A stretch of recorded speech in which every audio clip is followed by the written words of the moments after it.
Good God, there's a lot of you. Hold on, we're having technical difficulties, but holy shit, this is a turnout I didn't expect. You guys are terrifying. Be back in a moment.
Hello? Do we have people here in the chat? Do we have quite a lot of people here in the chat? Hello, Lord of S'more. Hello, Spartan Airsoft. Hello, Starman. Hello, Blue. Hello, Salem. Hello, Ven. Oh, hi, Ven. Roy. Oh, Jesus Christ. Okay, chat's going quickly. Hi. Hello. Hey up. Hello. Right, so yeah, I'm shaking like fuck because I didn't expect this many people to turn out, and I feel like the words that I say during this stream are going to change how the furry fandom will communicate with me from here on out, because I might have some hot takes here today that might get me burned at the stake on Twitter. But let's find out. But first, I need to make sure that my overlay idea that I had here is working, because we're doing something a little bit more interesting than just a VRM today. If this works. Please work. Okay, does transparency... Holy fuck, it works! That's impressive. Okay, well done, VR chat. That's, this stream's gonna be really good then. Holy fuck. Okay, let me just move the camera. Just a tad. That's me. I'm not moving the camera, I moved me. That's not what I intended, but no, it's good enough. Okay. Can there be submissions after the fact? Feel free to submit stuff after the fact. I'll, like, DM it to me on Twitter or something, and I'll offer my critiques on Twitter, but I won't be able to do them on stream. I've compiled it all into a presentation chat, instead of it just being me browsing Twitter, because if I do that, I'll probably get banned, because that's a stupid idea. Please, people, if you're gonna do a FURSONA review, stop just browsing your Twitter. If you ask people to stay safe for work, there's no guarantee. You're trusting Twitter. Bad idea. Okay, maybe in episode 2. Maybe in episode 2 in the future if I don't get assassinated after this stream. So let's see. Time for PowerPoint. Yes. Made sure I was awake for some god awful fuck hour in the morning for this, so don't disappoint Bun. I will try my best. Blue, yeah, Blue's our moderator here today, so keep an eye on those. And trust me, I'm a doctor. Then no. All right, so who's ready to see the setup? You ready? Welcome to Ryan's FURSONA review. Oh, wait, there you go. Voice. Ryan's FURSONA review. Welcome, chat. What do you think? This is amazing? Yes, welcome. Behold, the FURSONA review. Hey, what do you think of the new drip, by the way? Stolas cosplay. Finished it the other day. It's still a bit buggy. Spent 8 hours weight painting it, but hey, we chill. It can even do... Can you do... this? Any second now, it might work. Take the coat off. Bruh. That's good, isn't it? If it'll ever do it again. Yeah. Alright, but, so. Me boys, Stolas, yeah, we're looking good. Sometimes forget how wide the bunny. I am wide, I'm sorry. Alrighty, Ryan's thick FURSONA review. Yeah, that's what we're going out today. That's what we're doing today. Alright, so. I've forgotten what notes I have on this fucking slideshow, so let's find out. I wonder if this drops quality when I press this button. No. Okay, I turned off AFK detection so I can actually click stuff. I can... Watch this. I wonder if this will work, alright? If it doesn't, there's a problem. If I point and I click, Yes! Oh my god, it works. Okay, alright, yeah, this is good. This is good. Alright, this stream's gonna be good. Hard to focus with the nuke Twitter just dropped. Oh boy. The fade in, fade out is a chef's kiss. Yeah? God damn it. Ryan's getting ready to have a Merry Thickmas and a Happy New Year. Exactly. Never apologize for being wide. I will always apologize. I end up knocking over things. Can't wait to be ripped inside out at the end of the review. Trust me, none of you will be... I'm not going to straight up just insult you guys, okay? And stuff like that. All I'm going to be doing is giving my opinions and stuff. There is a little bit at the start of this that I need to actually describe how this is going to fucking work, okay? So, grading criteria. The reason I have this slide up, okay, is... Keep in mind, I'm not going to be coming at this with the... I'm not going to be coming at this with the standpoint of being... Yes, I'm a furry, and therefore I just make characters as a hobby. At the end of the day, where my experience comes from, I have been a writer for 10 years. I've been doing visual effects, 3D animation, and 3D work when it comes to filmmaking for roughly approaching 3 years now. So I'm not going to be approaching this as just a, oh yes, here is character. Do you like it or not? I'm going to be approaching it from the perspective of someone who makes films and going, can I see this being used in a story, in film or writing and stuff like that? And what aspects of it do I like? What aspects do I not like? What advice would I give? And how would I approach the character design? Okay? So, now that we've got that out of the way... In fact, actually, one other thing to get out of the way... Actually, no, that'll be on the next slide. Once we get this stuff out of the way, we can begin. Because even though I know I'm still going to get fucking incinerated for this, I want to ease the temperature just a little bit with this opening. Alright, so... Boom. The warning. So, I am going to be critiquing these things honestly, because I've noticed a lot of the FURSONA review streams, not all of them, a lot of them are just praise fests, where it's like, here's a character, and it's like, wow, it's 10 out of 10, amazing, absolutely lovely, adorable, it's good, small bean, great, yeah, you're great, you're amazing, stay awesome, parasocial, parasocial, parasocial, and then move on.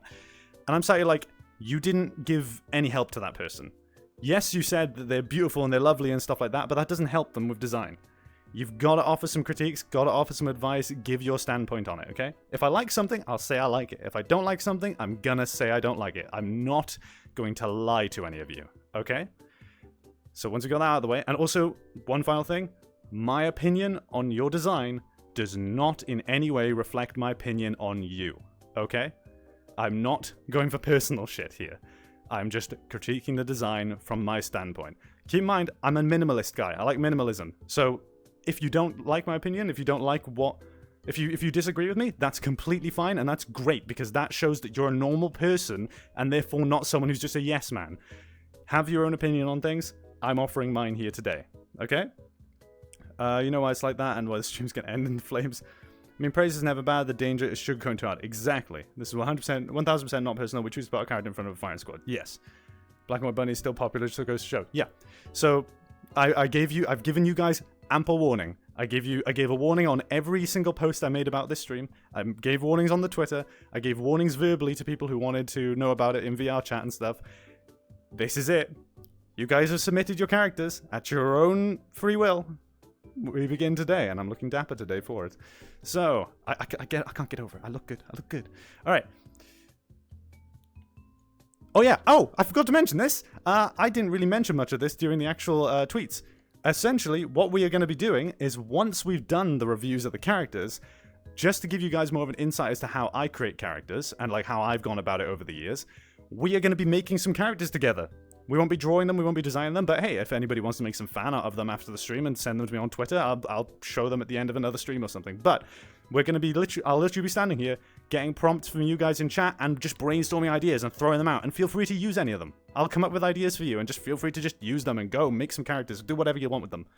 Because the general standpoint I've got is that when I make things, you can give me a prompt and I'll get hundreds of ideas immediately, and I'm able to like go down that train. And so, I guess what I'm saying is, after the reviews, use me as an idea farm. Throw a prompt at me, and I'll just out a whole bunch of thoughts, and then feel free to take them and do whatever you like with them. Alright? Don't worry, I can take the hit. I know you can, Ven. You're terrifying.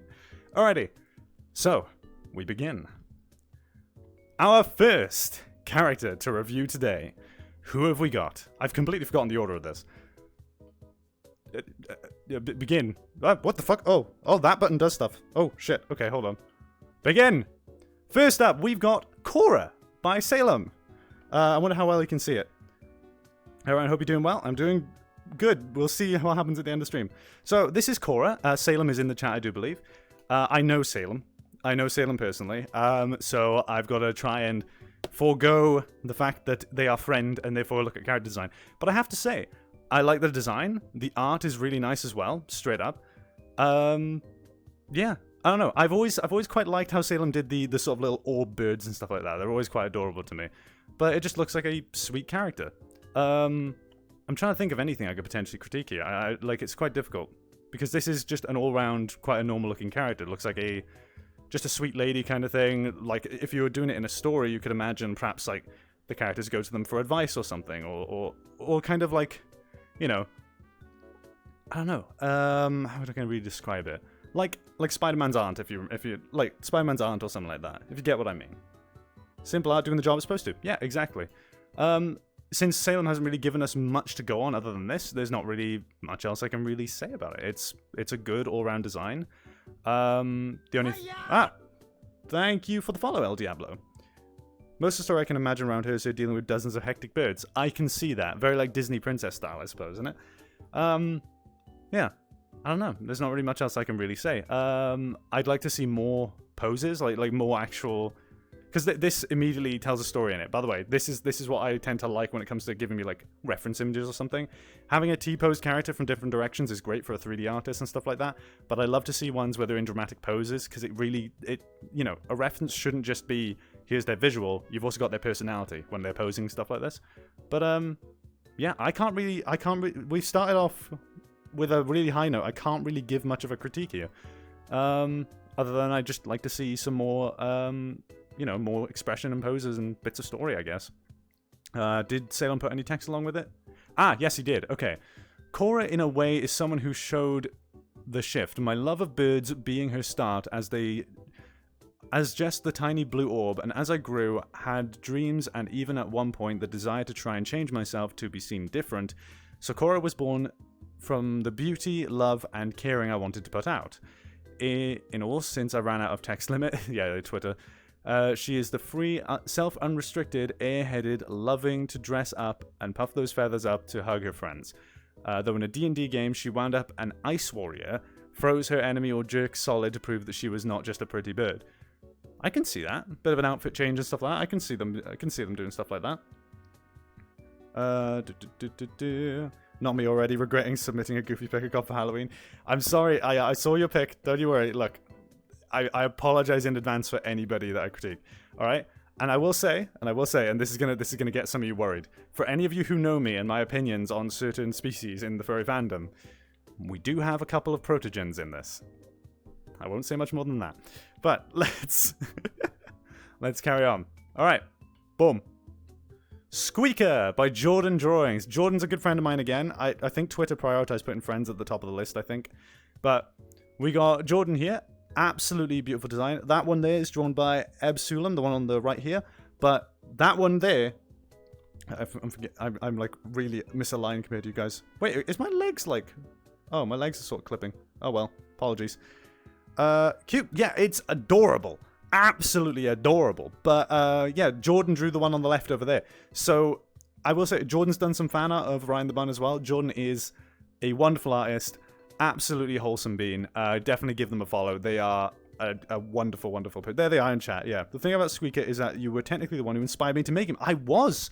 Yeah, I know Jordan in real life. I went to college with Jordan, and well, I guess I introduced Jordan to the furry fandom, I suppose? Which is, I am not the person you want introducing you to the fandom. I apologize profusely, Jordan. I'm really sorry, okay? But, I'm sorry for bringing you into this hellhole. But, yeah, I'm, like, the character you made out of it, combination of a rabbit and a mouse, I love it. It's a lovely design, very unique. Obviously, combining species together, you get some unique designs immediately.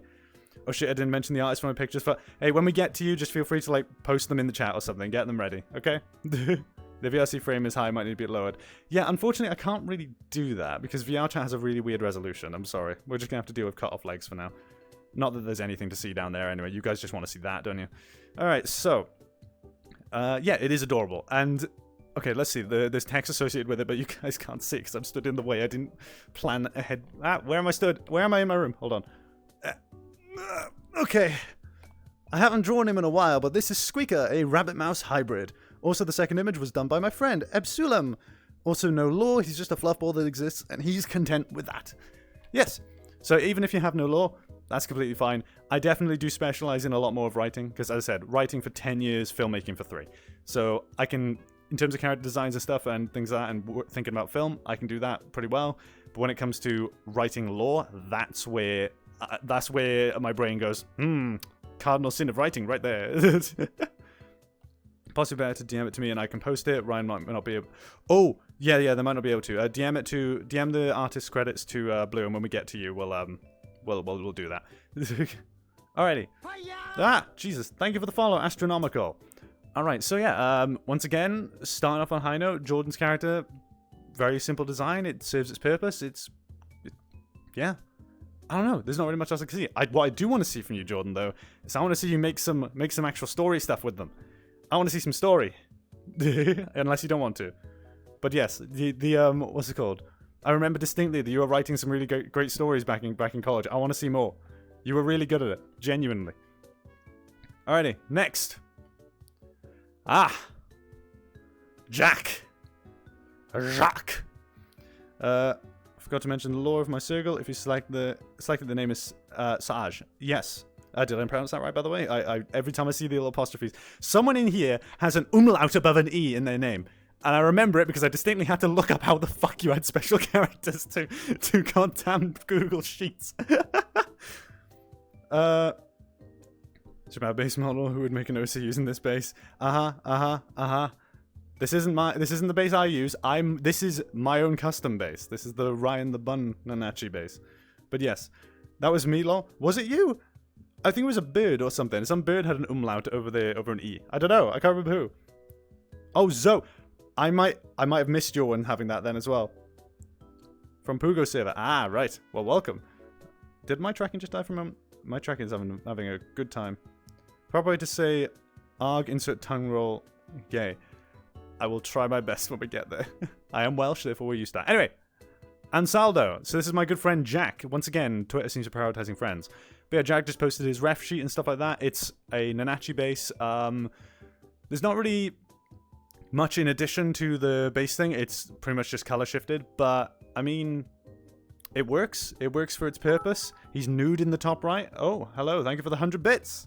I was contemplating putting an OC up on this, but he's not complete in my eyes yet, so hopefully there's another one of these in the new year less than 3. Maybe. I mean, if you guys want a sequel to this, I can do it. I've always wanted to have, like, because, like, the bit at the end is what I'm excited for. I've always wanted to do, like, little, I don't know, writing classes or something like that. Like, help teach you guys, like, you know, whether or not...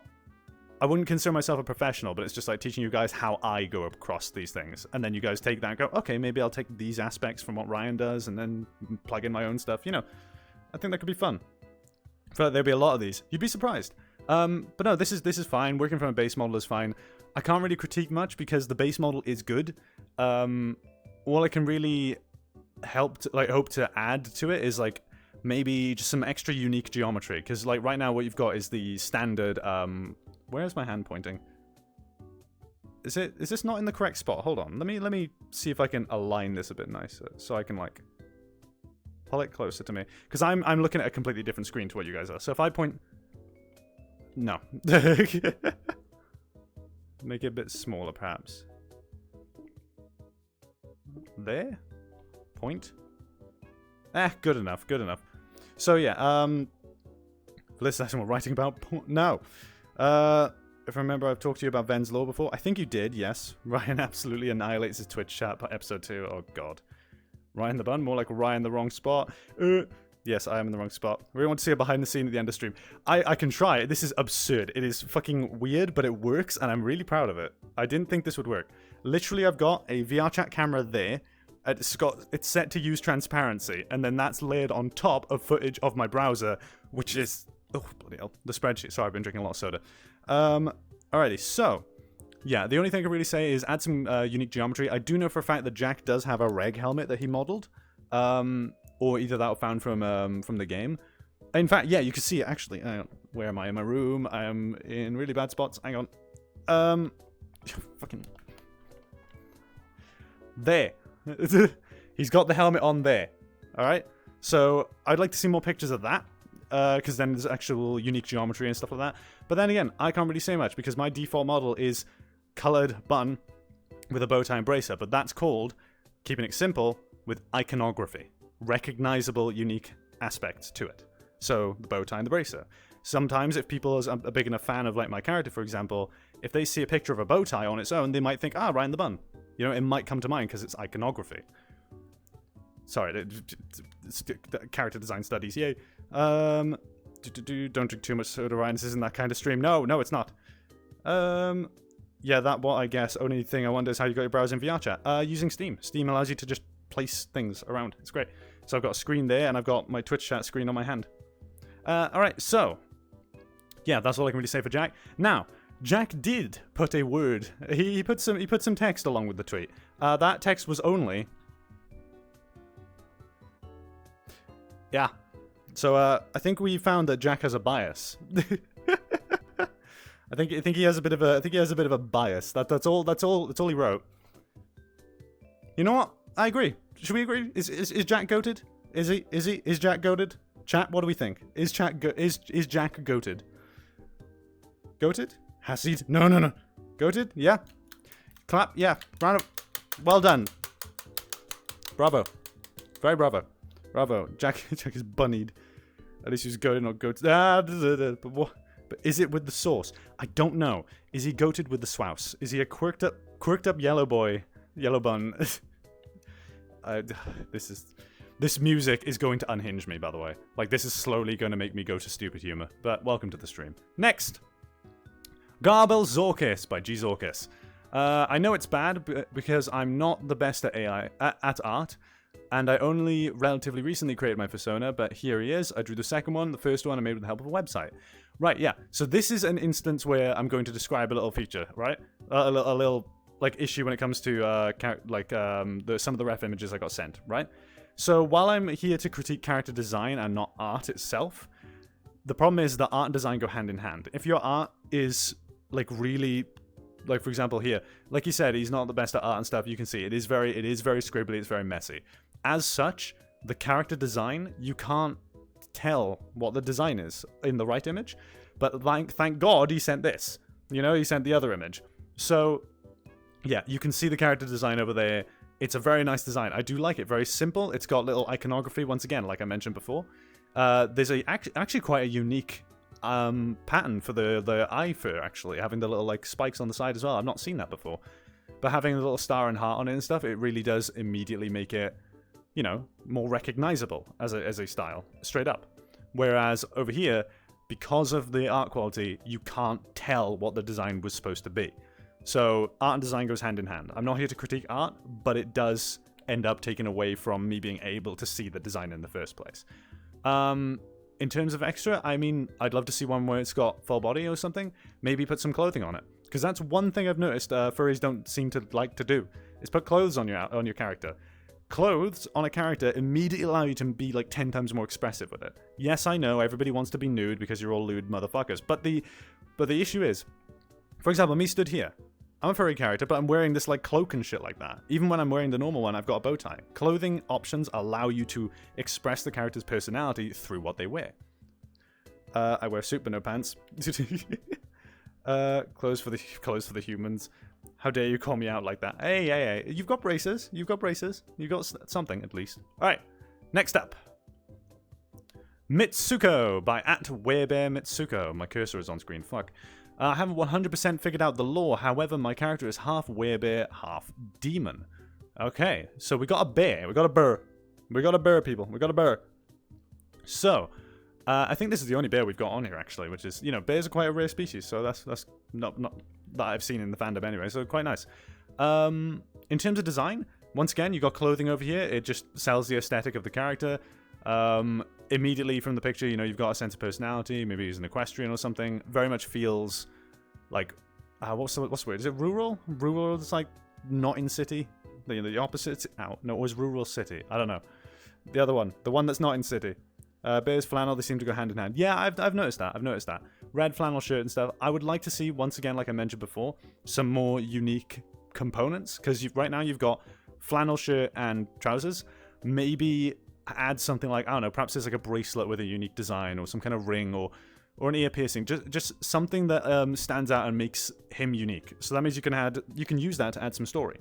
So you can have the character have, say for example, let's go for a bracelet with an interwoven braided design or something, and maybe that braid represents Celtic mythology, and so therefore his heritage goes into Celtic lore or something like that, you know? So something that hints at some extra story. That's what I would say you can add here. However, over here, this is the bit that I think is a little bit more problematic. The design's cool, it's very edgy, and I'll give you a warning. Because while I may not like edgy art, there is a place for edgy art. Let me actually show the credit, but there is a place for edgy art. However, what you gotta do is you gotta make sure you write it correctly. You can't do edge without writing the character correctly. Immediately from this, I look at this and my brain is just like, okay, that's very dark and edgy. I'm worried that this is going to be handled incorrectly by the look of it. However, once again, you can bring it back up to snuff with actual, good writing and stuff like that. So I can't really critique that immediately without seeing any writing about it, but, can work. I fall on foul of it as well, though. Back when I first wrote Z-10, Alpha had a fucking rage mode, or bloodlust mode with red eyes and shit like that. It was awful, and I rewrote it from scratch because of that. So, but I was very young then. So, yeah, I think everybody goes through an edgy phase. Alright, next. Boop Cat. Boop, I've seen your character a lot. You work on them a lot, and you post about them a lot. It's unique. It's very unique. I'll give it that. It's a very... Let me walk over here so you can actually see the other side of the design. There you go. I wonder if my tracking's not happy with me. But yeah, it's a very unique design. I personally don't dig it, but that's not out of anything to do with the design itself. That's just out of personal preference of a character. But I mean, Slimy Boy, you're a 3D modeler as well. You're skilled in 3D modeling. I'll give you that as well. Yeah, I like the little bit of story you added to it as well. Difficulty to eat Cloak of Sound. Barely restrained enthusiasm is my specialty. Yeah, the one issue with this is, once again, the clothing you've chosen here, while it does have the details such as having little cuts for the horns and the ears, there's nothing on the clothing to really give me an idea of what the personality of the character is, really. There's nothing to really gauge it other than a facial expression. So I'd like to see more that's more detail that allows it to express itself through its visual alone. Obviously not too much. You don't want to make it too dense or go Sparkle Dog with it. But yeah, it's a unique idea for a character. I'd like to see more added to it to make it sort of stand out as a how do I put it? Give it some kind of iconography, like I was saying before. Something that's recognizable, where if you just took that one thing on its own, if, say for example, if someone was a big fan of your character and you had that one component and you just showed them that component, if they think about your character, that's good iconography. For a good example, if we go to mainstream character designs, Iron Man. If you show the arc reactor from Iron Man, immediately people go, Iron Man. Even if there's an arc reactor style thing in any other sci-fi, people immediately think Iron Man. So that's good iconography. Spider Bean works in years, this character's still work in progress. I've been working on Z-10 for 10 years. So, welcome to the club. But yeah, you did put some story. So, Fekit May as well. I know she's bad because a hugely popular isekai anime made basically the same thing. Having things that are similar to others, it doesn't really matter. As long as you, are enjoying writing and stuff and you still make it enjoyable, that's fine.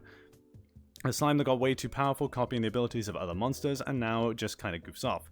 Current lore, she's 8 separate creatures that merge completely into one, with all their abilities at her disposal.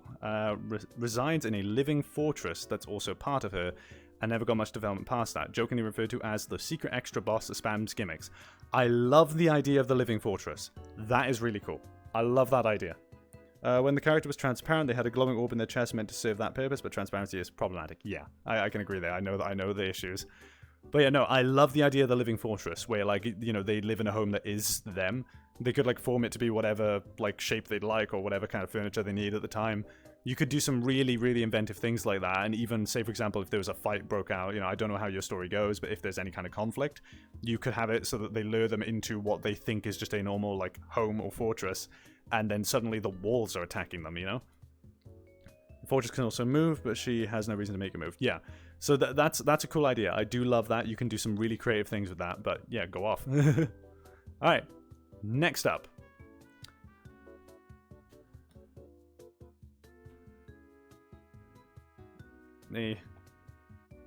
This is Blue. Sapphire is his character name, by Blue Rail, and this is a picture of him doing tribal hand signs and stuff like that.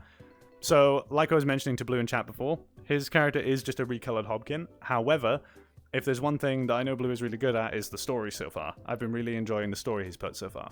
But I would recommend, like we were discussing before in a call before this stream, oh dear, everybody in chat saying oh dear. What he should do is he should swap out the braces. The collar and the braces, he should swap them out for a different design. Something more unique, like iconography, like I mentioned. And at that point, I'd say you're golden, you know? Maybe even like... Yeah, I would say so. So swap out the braces, make yourself some iconography with it. Maybe we were discussing the idea of some tribal tattoos, potentially. Some emissive tribal tattoos. I would say that. Yeah, and just go for it, I'd say. I think that'd be good fun. Good fun to design. I'm going to be helping him with this design as well. What have you done to yourself? But yes. Now, I think he did put text. Yeah, he put a lot of text. So let's work our way through this, because Blue like went off. He fucking popped off in the response in the comment section. But yeah, Sapphire. So his tribe is the Sapphire tribe. The gem of it is the bright sapphire, hence the name. Tribal role is he's the heir to the elder. His family, his father is Ande. His mother is Garnet. His brother is Kai, which is royal offspring. Notable friends, Lily and Bloom. They are both siblings, but non-royals. Backstory. Sapphire is a Hobkin from the Sapphire tribe. He is the first son of the tribal pair and is therefore next in line to be elder. He naturally holds a higher position than his brother Kai, who is considered royal offspring, but holds no full title as of yet. Sapphire has no say in the assignment of his rank, but also fears a potential disconnect from his brother due to the difference in rank. He cares about the tribe and has them at the front of his actions. He's not usually impulsive, but can lose focus if emotionally overcharged. Sapphire does not hold his rank in high regard, and as a result, is very close friends with Lily and Bloom, who are a brother and sister duo from a different family within the tribe who are in the working ranks. Despite this, Sapphire considers them his closest friends. So yeah, if there's one thing that Blue saves from the design, is story. He's got some really good story to it. Like you saw before, he had the whole thing of like tribal hand signs and stuff. He's really creative in his world building and story building. And so yeah, that's something that I really want to encourage more, because this is gold. This is just actual gold. Keep going with this. Like, make yourself that story. Start making things about it, because it is... I'm really eager to see more of this. But at the end of the day, there is one thing I have to say when it comes to reviewing this character in particular, and that is, well, I'm a little bit biased. I'm a little... I'm a little bit biased, just a tad, just a little bit, maybe just a little bit biased, probably by the fact that, I'm a little bit, maybe, I don't know, just a little bit of bias, perhaps, maybe considering that he's the person that the moment I look at him, I start to blush, or maybe it's the fact that, that he's my boyfriend, or maybe it's the fact that, I don't know, he's slept with me. I don't know. Like, if there's a surefire way to get me to compliment you and say that I love your stuff, sleep with me. So just a bit, just a tiny bit of bias, perhaps, just a tiny bit. So we shall move on, because add in 30 seconds. All right, well in that case we'll take a break here. We'll wait for a moment for people to come back from the ads, because we want everybody to be able to see their characters. Blue, do you have the ad timer visible, or would I have to get it? Keep gushing over Blue for a minute. I'm gonna have to go. We've got some things tonight. Bye around, bye chat. Enjoy the stream. Enjoy yourself, Jordan. Glad you got to be able to see your character reviewed. A simp for Blue. I do. I don't have it. Okay. Is anybody, whoever's about to watch ads, do just tell me when you're back. In fact, actually, Blue, could you message them in chat? Because if they're watching ads right now, they can't hear me. We shall wait for them and just vibe.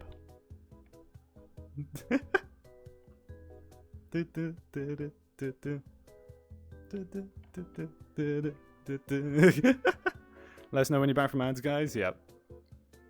Did he do the suck lot? He did a lot more than that.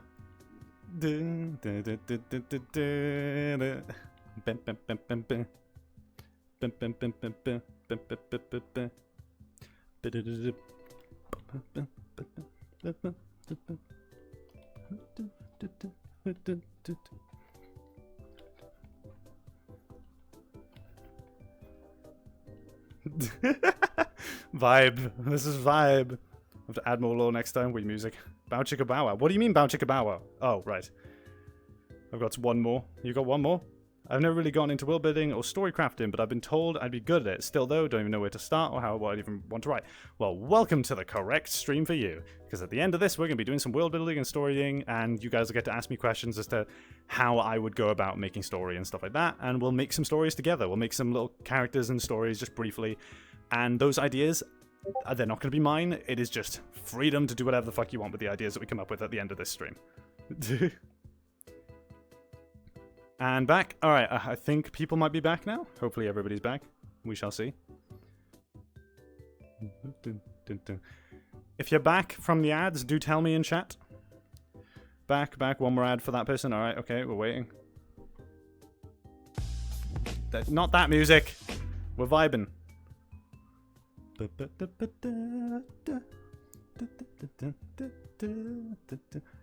What does you guys want? You want that? Yeah? Motherfuckers. Down bad. This is an educational stream, chat. Educational. We're learning. Don't you feel like you're learning something today? Other than learning that I got thick ass, you know, fucking... They look so adorable together, right? Thank you kindly. I've got stuff to clean the shower, so I'm going to go grab... Alright, see you, Adam. Oh, dear.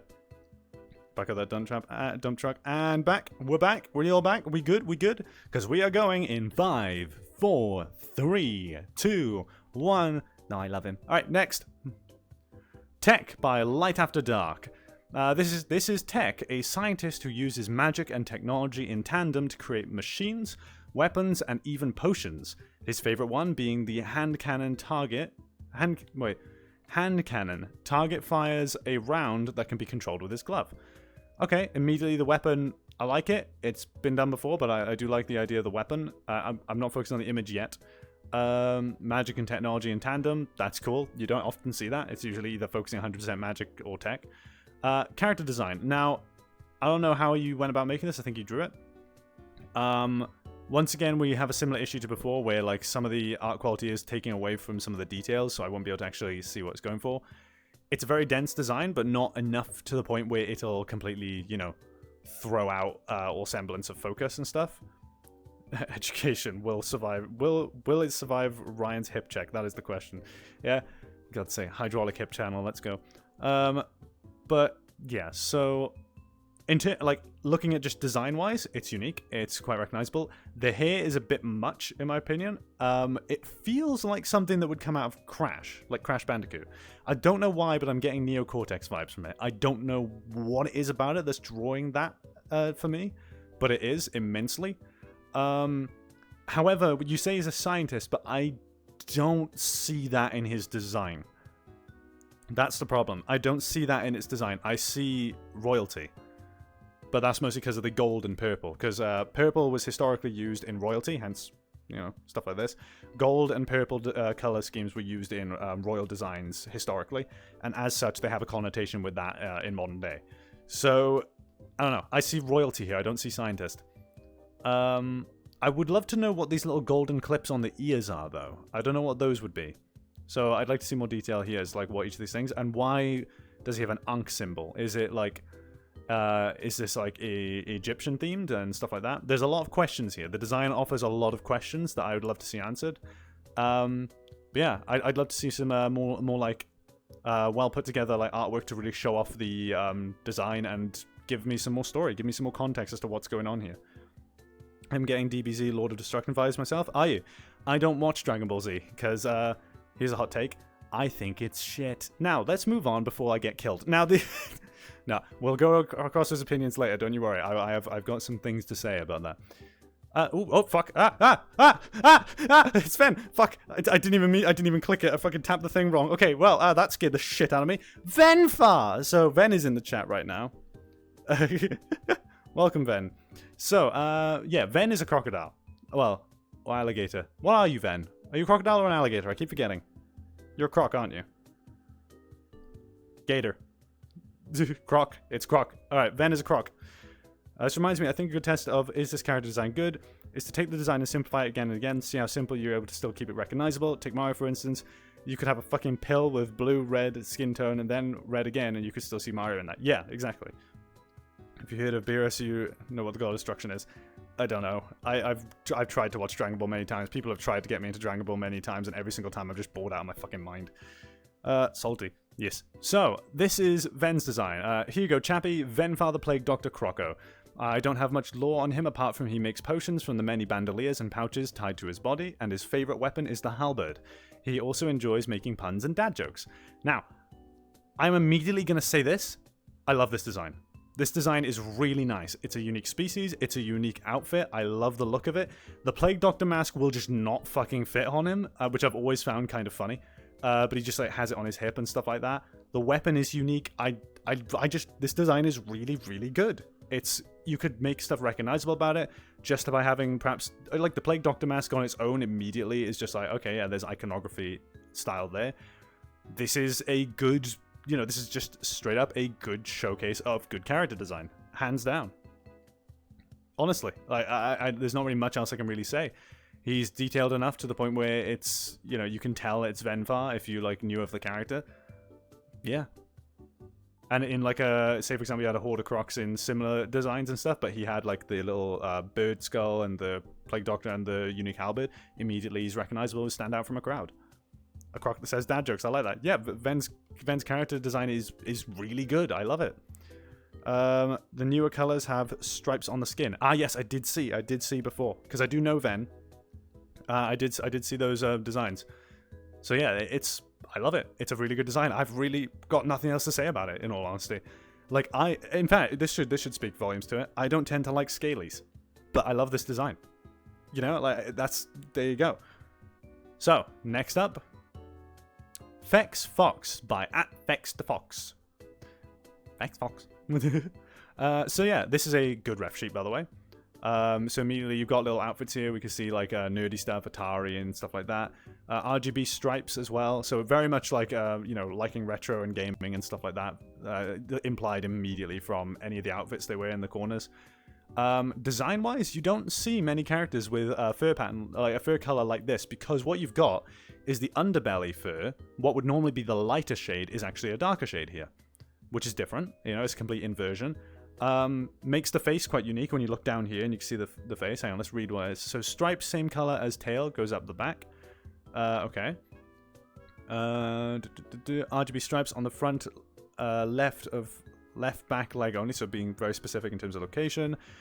Quote, socks go up to elbows on all legs. It's a good, simple design. It's very simple, though. You've got iconography in the stripes and stuff, but I will say that it is terrifyingly close to a cutie mark from MLP, which makes me worried. But I think with the outfits up here really do help it along. Maybe add some unique stuff to like the overcoat, perhaps. Something like I was mentioning with the bear. Something unique, like a ring or a bracelet, or just something that really you can use as a hooking point for story. Like I've got the bracer on. In fact, do I have that on this avatar? I do indeed. I've got that, which is a bracer. Immediately, you've got some iconography there. You've got a design. You've got a character and stuff like that, and I can use that for extra story.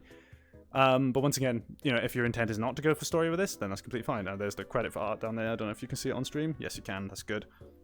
Catchy name. It is a catchy name. It's a really good name. Fex.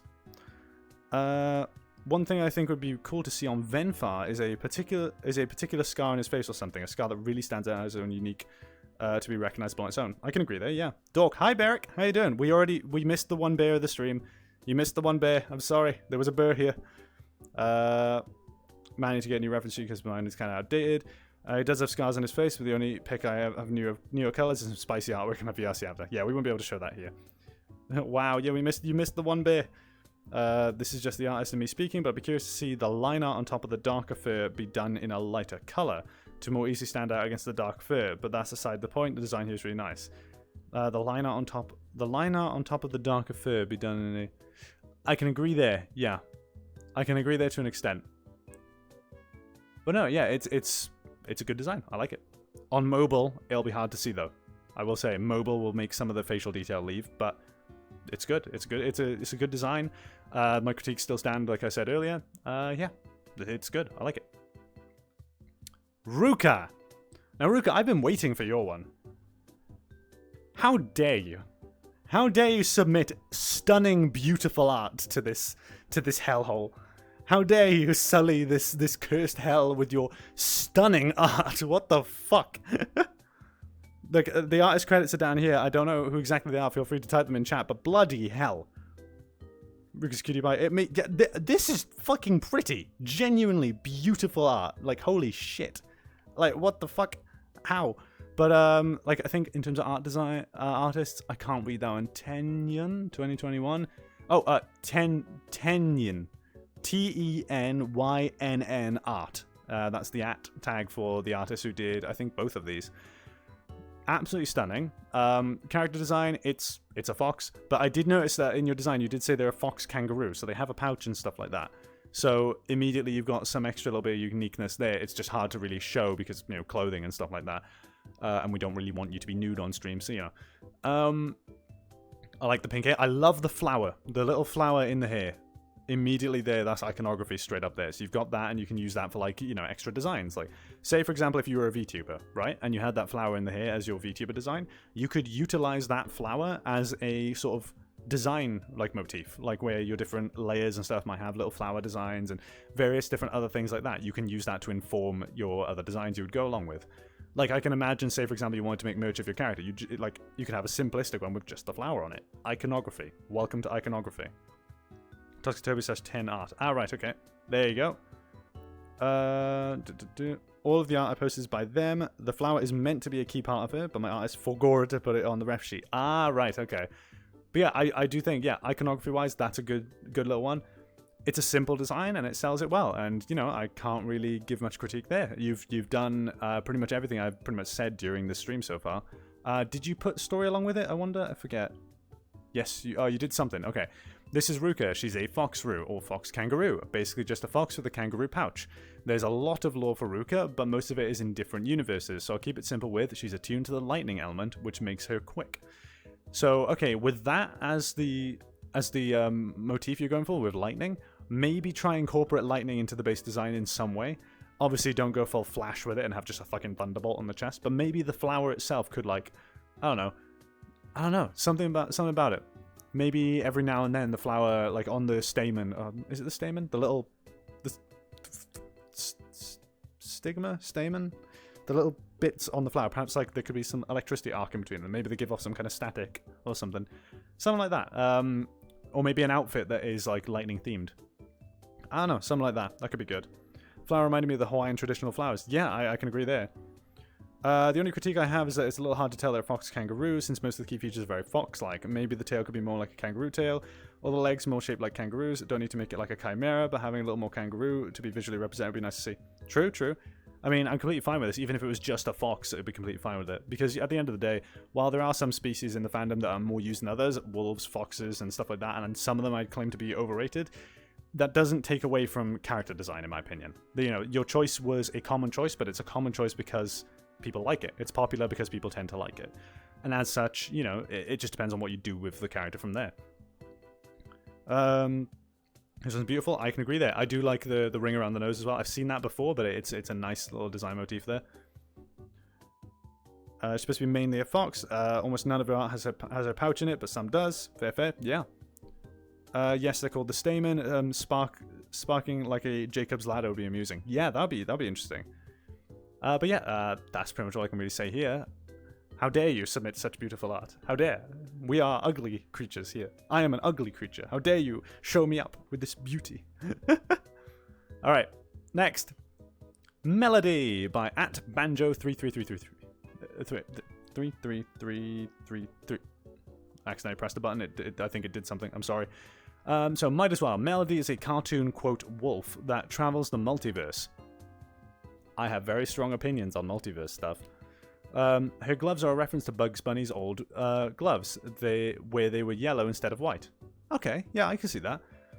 Immediately, in terms of design, you've got iconography with the star, but it's you know, very Steven Universe. Immediately, my brain jumps to it. But you've labeled them as a multiverse traveler. I have been writing multiverse stories for 10 years, so I have very strong opinions on I have very strong opinions on multiverse stories and stuff like that in terms of doing them right. For example, Marvel keeps shitting the bed with it, unfortunately. But I think so far the perfect multiverse story I've seen is Everything Everywhere All at Once, because they embrace the weird. Because at the end of the day, the multiverse is the infinity. You're trying to write infinity.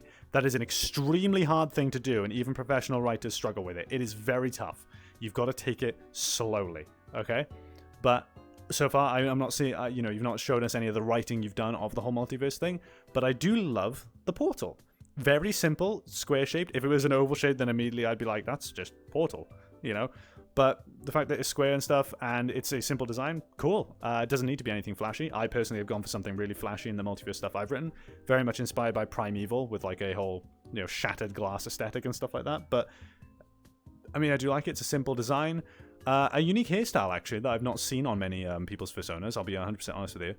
It's a little unclear that it is a wolf. Other than with the tail, foot, and stuff like that. The head looks very feline, but I guarantee that's just due to this piece of art because it's front-facing, so if you had like some extra angles, then it would imply it a lot better.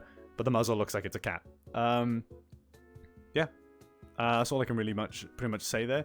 I'd like to see more development in the whole multiverse side of things, because I'm fascinated by that. Anybody who attempts to write things like that, I always tend to love it. Well, unless you completely shit the bed like Marvel. The only advice I can give for writing multiverse stories: take it slow. Take it very, very slow and be careful with it. Okay? I think many people use the multiverse travelability because they feel like this is mandatory to justify making different stories in different settings with it. I mean, it's not mandatory, but, I mean, it works. If it works, it works, you know? With me, I use it as actual narrative within the main story. Wow. I don't have, like, I do have multiple versions of the same characters in those other universes, but they aren't usually like, oh yes, let's write stories for this universe. No, it's, here's Z-10, they go to this universe in this story and then come back, that kind of thing. The multiverse is woven into the story itself. Let's show my Fursona, but I don't have a ref, sadly. That's fine. We might do this again at some point if people like it enough, if people want to see more of these things. I have a fear that, like, after this stream, I'm going to get burnt at the stake by Twitter, But I'm giving my honest opinions and stuff like that because I think it's a disservice to you as artists to lie to you. If I just give 100% praise at all times, you're not going to be able to work with it. But if I give critiques and stuff like that, like, as I say, this design is simplistic. I do like the hair, very unique. Same thing as before, maybe some kind of extra iconography because the star on its own is good, but I don't think it's enough, really. Yeah, the gloves, though. The gloves are immediately iconography there. Much too late to submit at this point, yeah. I would say so. Either wait until we maybe do a sequel, or if you want, DM it to me and I can offer my critiques in DMs, because my DMs are always open. If you want critiques on stuff, fire it my way. And when I get some time, which, it's quite rare these days because there's a lot of shit on the plate at the moment. I'm working on some animations for Elite Dangerous. I'm also trying to interview some members of Corridor Digital at the moment. So there's a lot on my plate right now over Christmas and through January. But if I get a moment, I will offer my advice, if possible. All right, next one. E-Bunny. From one bun to another, blushy face heart. Chat. Don't be down bad. Chat.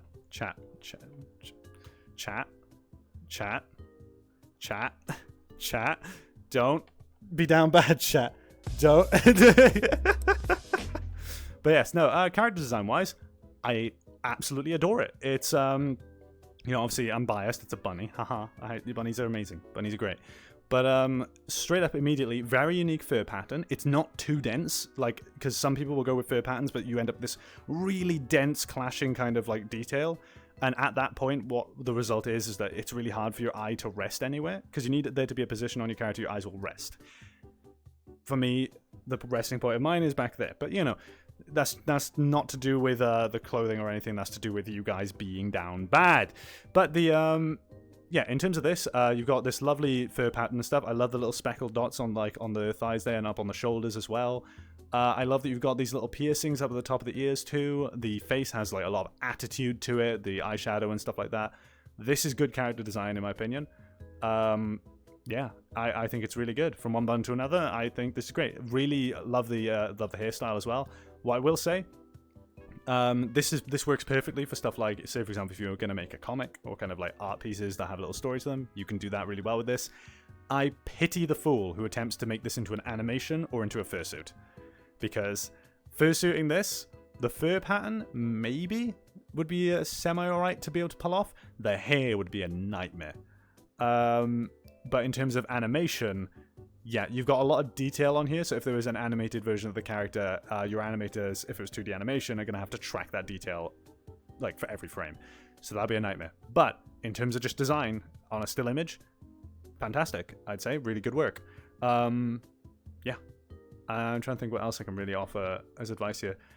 Once again, I'm not seeing anything that's really gonna allow me to go towards story at all, but I doubt that was your idea here. You just wanted something to represent you.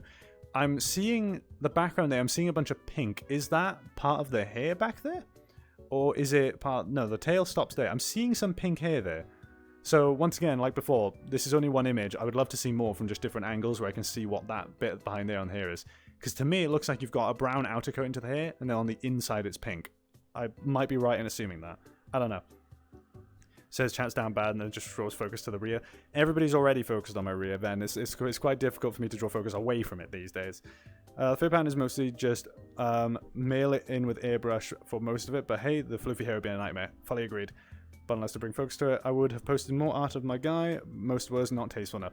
Yeah, I've noticed that was a common issue with a lot of people in the fandom. I wonder why. It's an issue with me too. But let's move on, yeah. I'd say it's good character design. I can't really offer many critiques here. I'd love to see some clothing designs for it. That's what I'd love to see. Moving on. Speak of the devil, and he shall arrive. Hi, Quincy. Hello. Are you worried? Are you scared? Alright, so... right, let us begin. So, yes, balloon.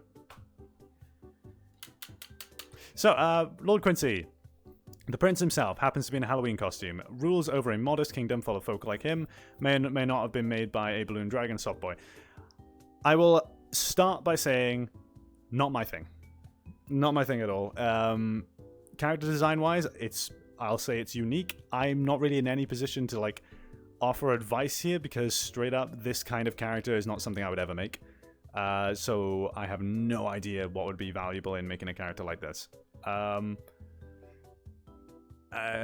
Unique clothing designs, perhaps, but obviously this is the Halloween costume picture and stuff. I don't know. There's not really much else I can offer, because this kind of character, I'll be honest, it's nothing to do with your character at all, like in terms of your design.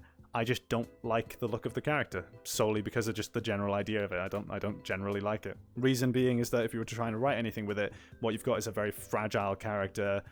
It can be used for comedy quite well and stuff, but it's definitely not my place. I'm sorry. I can't really offer much else than that. Quincy in this picture is missing his trademark crown, 5 prongs with gems on it. Alright, okay. So you would have some iconography there. Okay. We'll move on to the next one now. Bop. I said bop. Ooh, alright. Torch by @TheTorchlight. Torch the mouse. Well, first off, you don't see many mice these days, so immediately liking it. Very unique. Speakers for ears and stuff like that. I've started seeing a few of those in the fandom, actually. You are literally... Oh, I remember you. I remember you. I met you in VR chat. Okay, I know who you are. Yes, this is a fucking PC mouse. He's a Razer fucking RGB gaming mouse. That's what he is. And I'll be 100% honest. I love the idea. It's a genuinely good, good idea. It's funny. Synth visor, RGB lights. So he's got separate eyes as like RGB, just like a visor light. Ear speakers. He loves hoodies.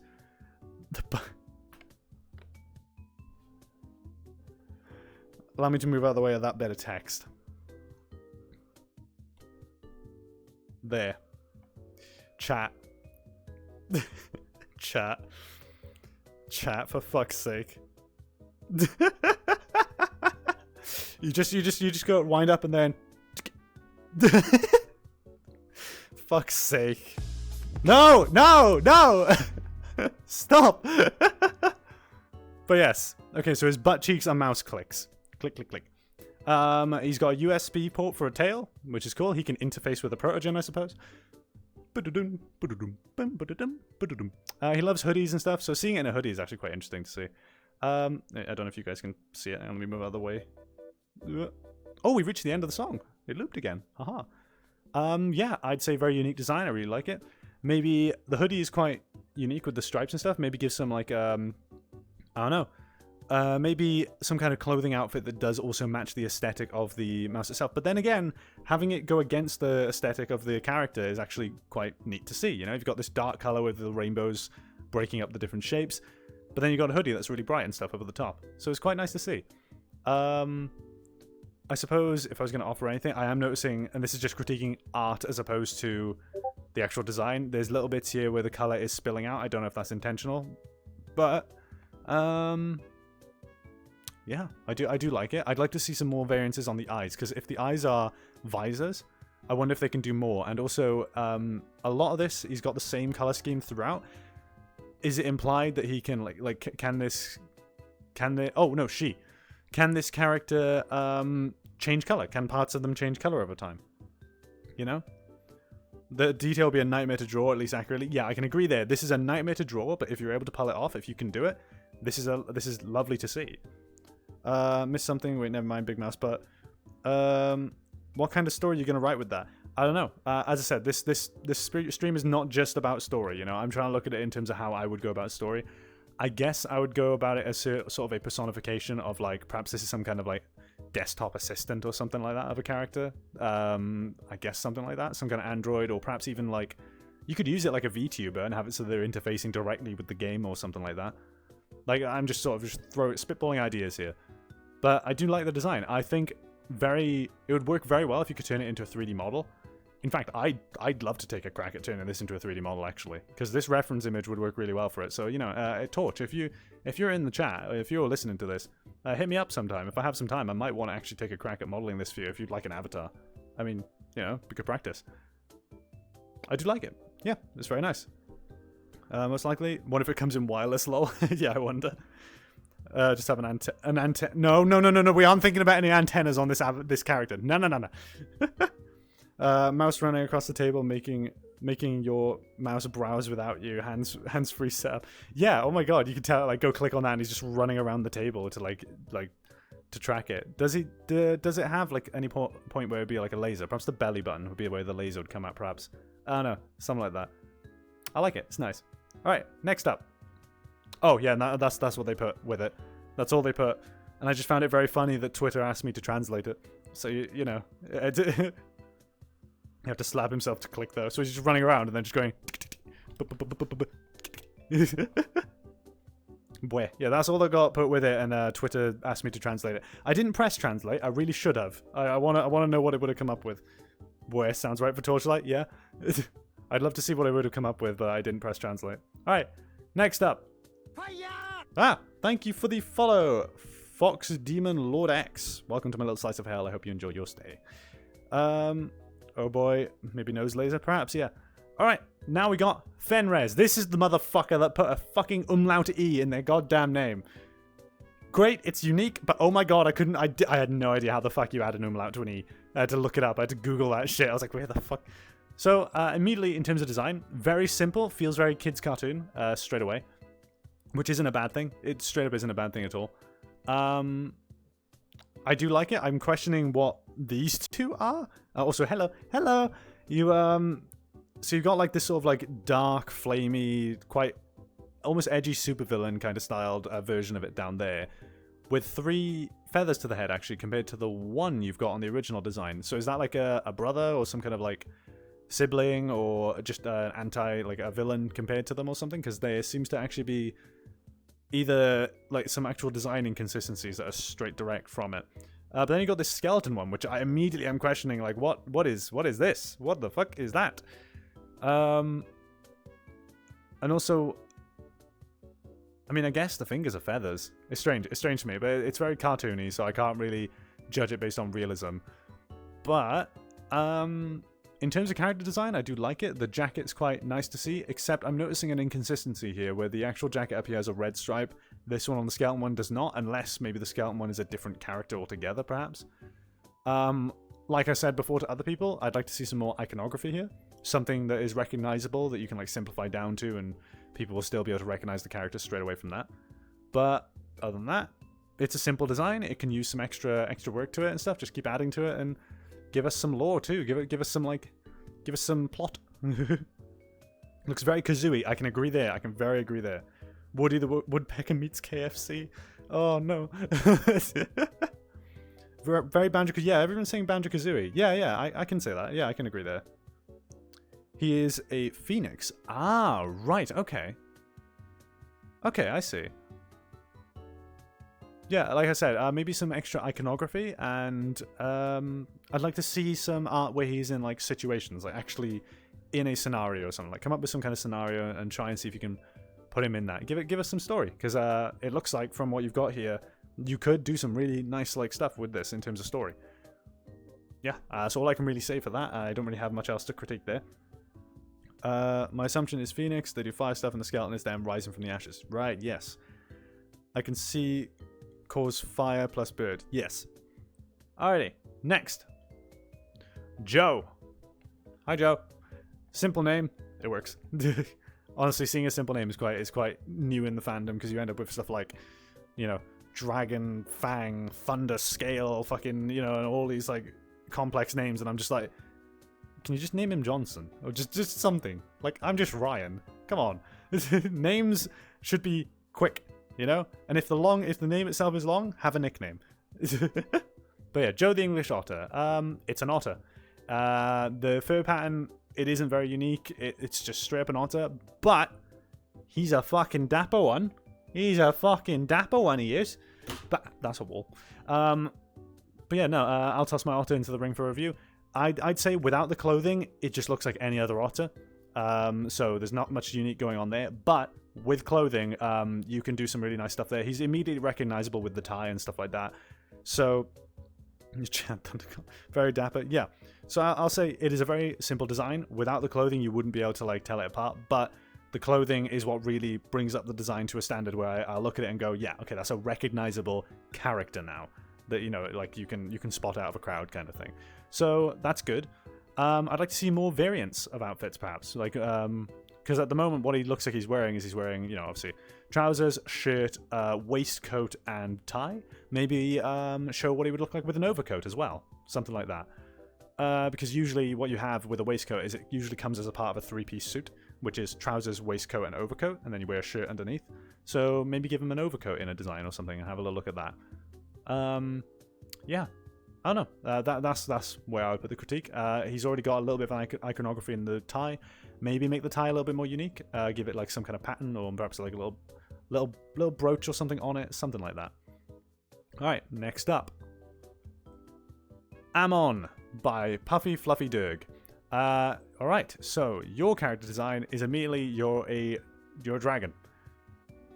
My bias is I'm not really much a fan of dragons, but I do like the design. I will say that.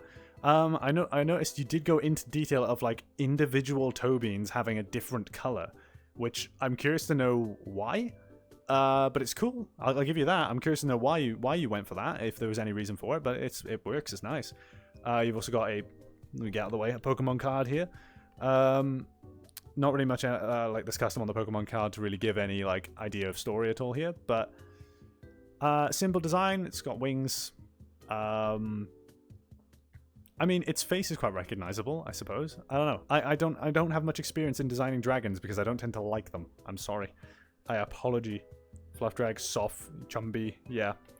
So I'm not a fan of dragons, and I'm Welsh, which, you know, we kind of have experience in the dragon department. But I'm really trying. I'm stretching for like for things I can say. It's a nice design. It's, once again, I think iconography, but then again you've got the unique colored toe beans and stuff like that, which immediately could be recognizable iconography straight away. That's all I can really say here. I don't really have much else I can throw in the ring. Chat, what do you think? Anything else anybody else have any thoughts? Lunchtime and a chumpy draggy. Also, random question, but do we not earn channel points on mobile? I don't know. I think you would. I don't watch streams on mobile. I think you should. I don't know why you wouldn't. What the fuck? But yeah, that's all I can really give for this. I like the ref sheet. Whoever drew the ref sheet, love the art style. Yeah, alright, let's move on. Plexibot. Is this, I think... Were you the Shark Time person? No, you weren't the Shark Time person, but this is a shark. So no lore, just a Sona. I don't see many shark sonas these days, but there was an instance in VR chat where they were just suddenly everywhere for like about like a couple months or something. Shark, yes, shark, shark. I love the outfit. Absolutely like great design to the outfit. You've got iconography in the skull there. Very good personality in all these different poses. They love to eat sushi and fish or something by the looks of it. That's what I'm getting from here. Yelling like keep them coming and stuff like that on a sushi bar. Yeah, I don't know. The design's really nice. It's got iconography. I love the asymmetry. You've got like one arm that has the sort of the blue arm warmer compared to the other one with the black one. This is just good character design. This is like textbook, just textbook good character design right here. Like the grin, yeah, the grin's lovely. Shark tooth grin. Usually, shark sonas tend to intimidate me and scare me quite a bit. After all, I am a rabbit. But this one looks friendly. This genuinely looks friendly. I love the eye as well. It looks almost... Then again, actually, it looks almost robotic. I wouldn't want to make a claim that it is. I don't know. Well, actually, Plexibot. You've named it Plexi... Your username is Plexibot. Maybe there's some kind of cybernetics going on here. Interesting. Charlotte, I love her. Yeah? I think you stopped seeing sharks because they turned into an ego contest for a while. I think that died down though. Ah, right, yeah. Croc Grin too.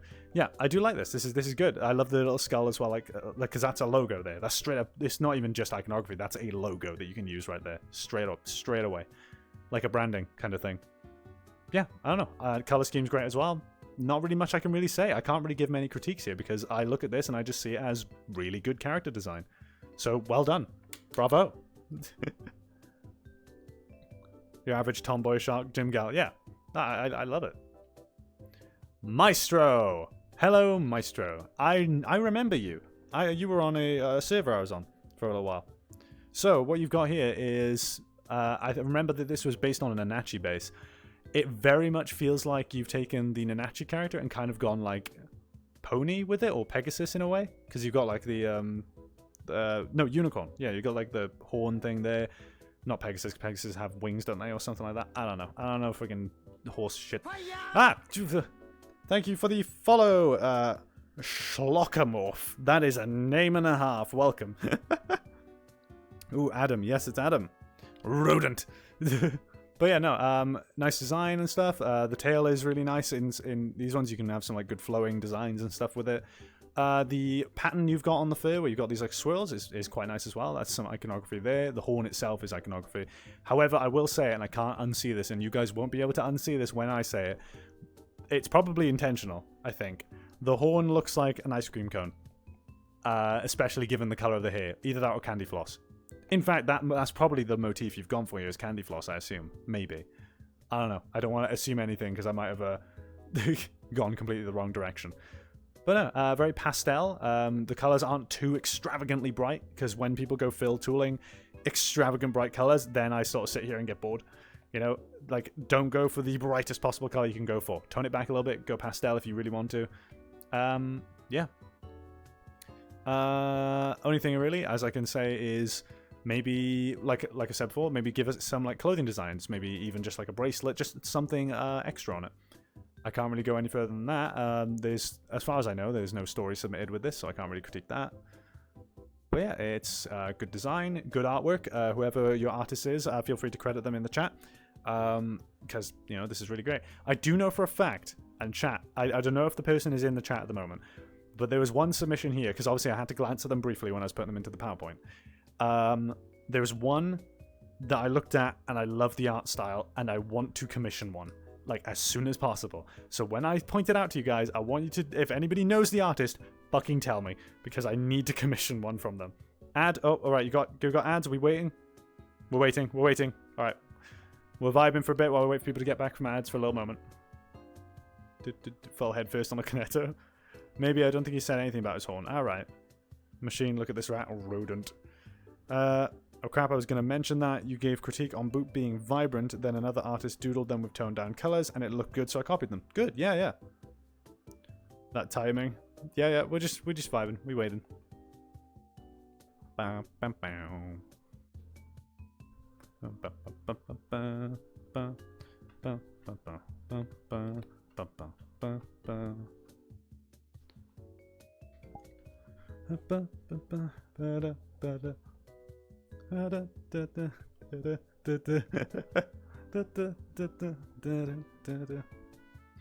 Those of you who are subscribed get to stare at me dancing for a bit while we wait for the people who haven't subscribed to watch the ads so that I at least get some revenue from them.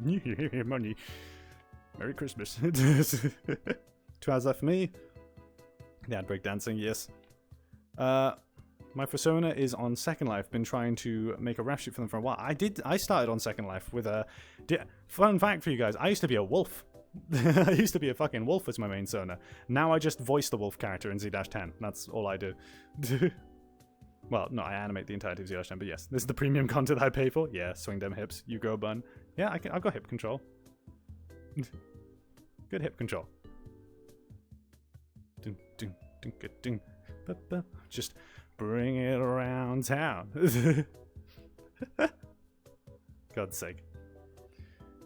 Brian went from Predator to Prey for Blue. Bleh. I went Prey a while ago, okay? Is that what your FA is that? Yes, it is. Yes, it is why it's that. Is that L's or I's your name? They are L's. The reason it is that is because I thought it was cool when I was younger, because I was just like, yeah, it looks like claw marks, and I did that on Xbox back in the day, and then I made FA, and then FA doesn't let you change your usernames, so Trieni, as we say in Wales. In fact, here's a little mini Welsh lesson for you from like just one phrase. So say it with me, people. It is Trieni. That is the most sarcastic and most sarky thing you could ever say to a Welshman, because what it means is, what a pity. But yes, are we back from ads? Is everybody back? Oh gosh, it's actually adorable, Ryan. What do you mean? Like cute version of the X? No, it's not cute. It's fucking cringe. It is awful. That is cringe. No. I also got to enjoy the dancing because browser extensions. Ah, yes. VRC is like Second Life but upgraded. Yeah, I can agree there. Cutie. No. Adorable. No. Alright. Are we back from ads though? Is everybody back? I don't know. We have to wait. Patience.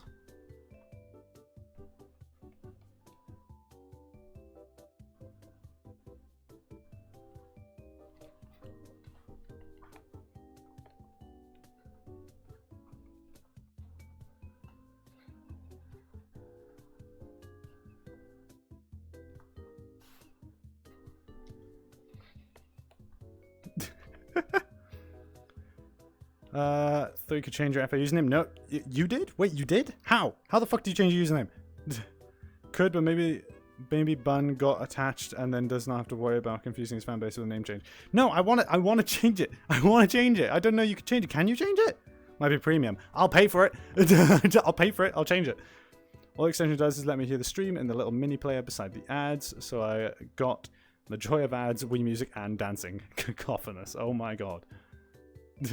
Well, is everybody back from ads, or are we still going through it? Are we still vibing? There's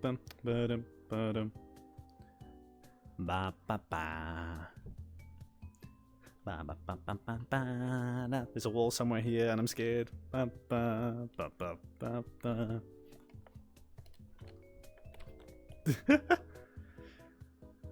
Amazing. We waiting. We vibing. We just chilling. We gotta wait.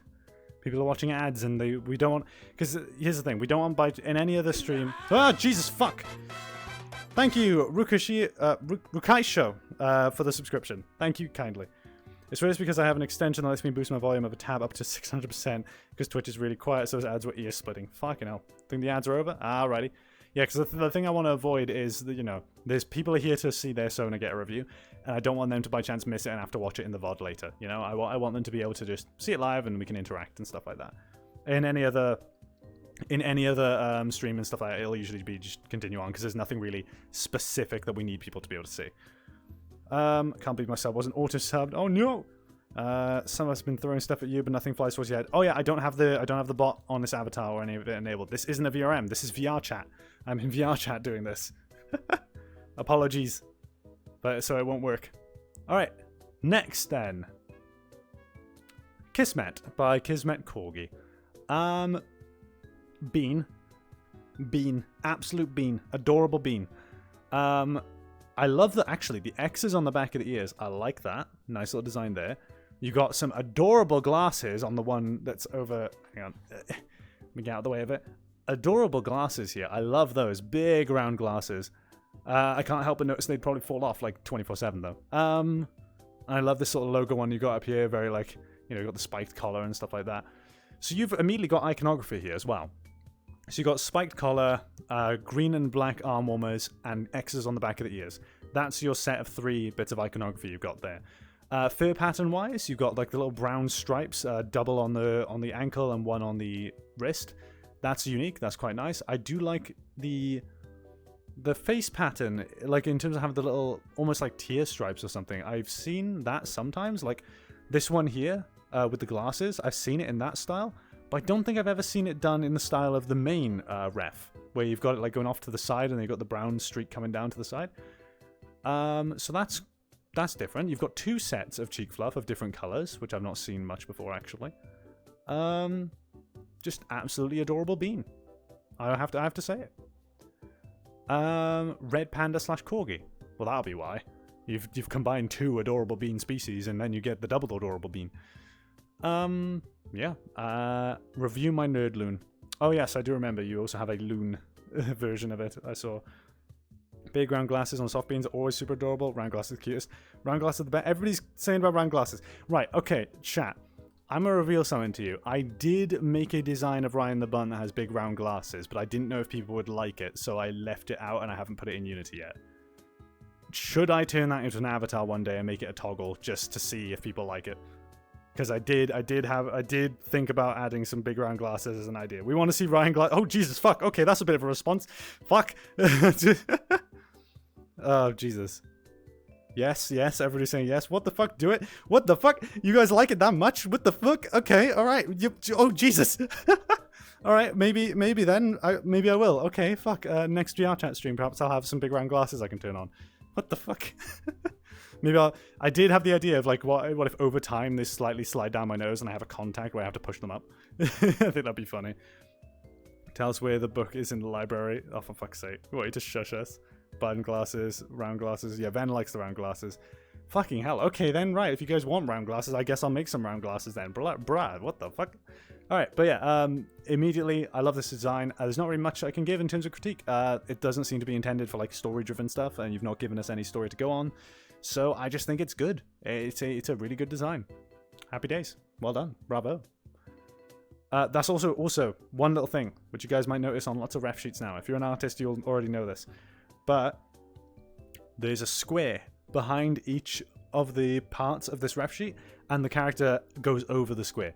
It's a common design thing you'll see around a lot of the time, but it works really well. It makes the character really stand out from the back of the ref sheet. If you want to make your character stand out just a little bit more, do that in the background. Immediately people will focus on the design a lot more. It just works. Welcome to the science of seeing things. So I don't know if you guys are like this, but yeah, I don't know if you guys would like the glasses. Everyone's just like, do it. I'm like, fucking what? Okay. Wow. Glasses it is. All right, next. This is the person that I was saying I need to know the artist. Far left image. Who drew that? Who drew that? I love that style. I need it. I need that far left image style. Please. The fucking... I can't point over there. Far left image. I need that style. Now. Roxy. Wait, is it Roxy? Or is this the name of the person? Artist is Roxy. Okay. I will remember that. I will fucking remember that. I need that fucking artist because I want to commission them. That is a beautiful art style and I love it. I love I don't know. I love everything about that style. But let's go for actual character design now. It is a red fox. I mean, their tag is @red08fox. Jet chat, I know. Thick, yes, I know. Mommy Fox, yes, I know. Pretty pricey, but do amazing work. Yeah, I can expect that to be pricey. That is really good. Yeah. The only critique I can give is it's not very unique. The clothing designs aren't terribly unique yet, either. Fur color-wise, it's just a red fox. I do like that they made the ears black, though, to separate it at least a little bit. I would like to see some unique clothing, is what I could suggest. because you can have a simple character while still having unique clothing, like we saw with Joe, the English otter, earlier. So I'd like to see some, like, you know, first off, yes, I understand. You're making them because haha lewd. I get it.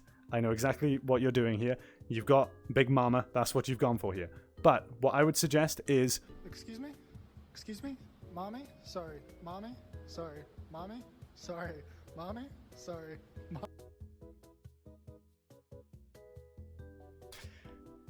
I'd recommend fully clothe them and give us some unique clothing designs. Unique clothing options. That's what we need.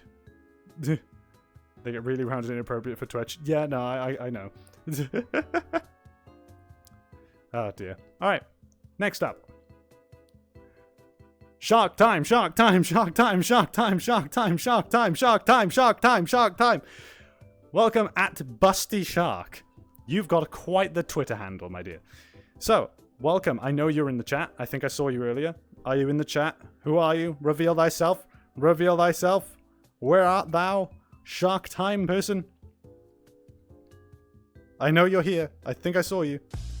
No. Alright, but character design wise, love... Oh, thank you for the follow, Sergio. Nerd shot. I love the hair. I love the hair. Once again, big round glasses. I mean, you guys love that. Love the hairstyle. In terms of color of character, I mean, I don't really know much about designing sharks, so I like it. You've got this sort of pink stripe down the middle of the head, I'm noticing, which I've not seen on anybody else before, so that's really nice. Clothing wise, love the choice of outfit. Yeah, the only thing I can offer is iconography as like another thing, because that's a common thing I keep saying to a lot of people. But the glasses kind of serve that, and so does the hair. The hair color itself is basically a bit of iconography. What I will say, however, because I've been hiding it for the entire duration of the stream, went for vaporwave colors. Ah, right, I see. I'm here. Hello. The one thing I will say, because I've been hiding it throughout me standing here, is that the image that's behind me scares the shit out of me. And it's nothing to do with your... Wait, where's your boyfriend? Added so many notes. Blu-ray.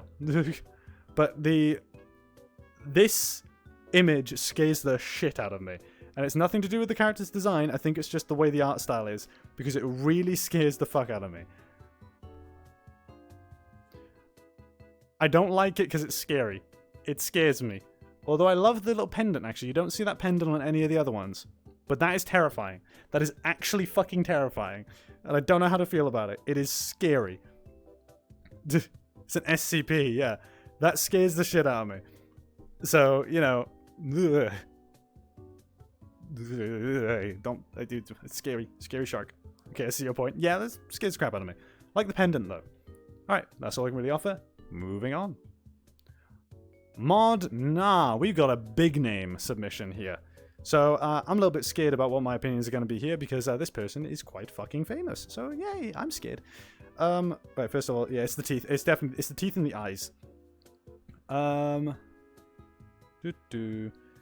They're smiling because they see so much bun cake. That much? Yeah, I'm scared. Bun cake is quite good. Now I DM'd your BF notes. Where is he? What the fuck? Why'd you DM him notes? What's going on? Oh, well, the artist links. Blue, get on it. I'm gonna ban people from linking to your social account on my Twitter because I'm evil. Oh no. No, you're compared to me. Look, when I see you, Modna, I think that yeah, you're quite famous in the fandom. Okay, so I'm always scared. DM to artist credit. Sorry, I just, every now and then, you know, I need to stretch my leg. You know, just tell you what. I'm gonna go link Ryan's account on your Twitter just to spite you. like cameo pog. Not gonna actually do that. And I whispered on Twitch. Ah, right, okay.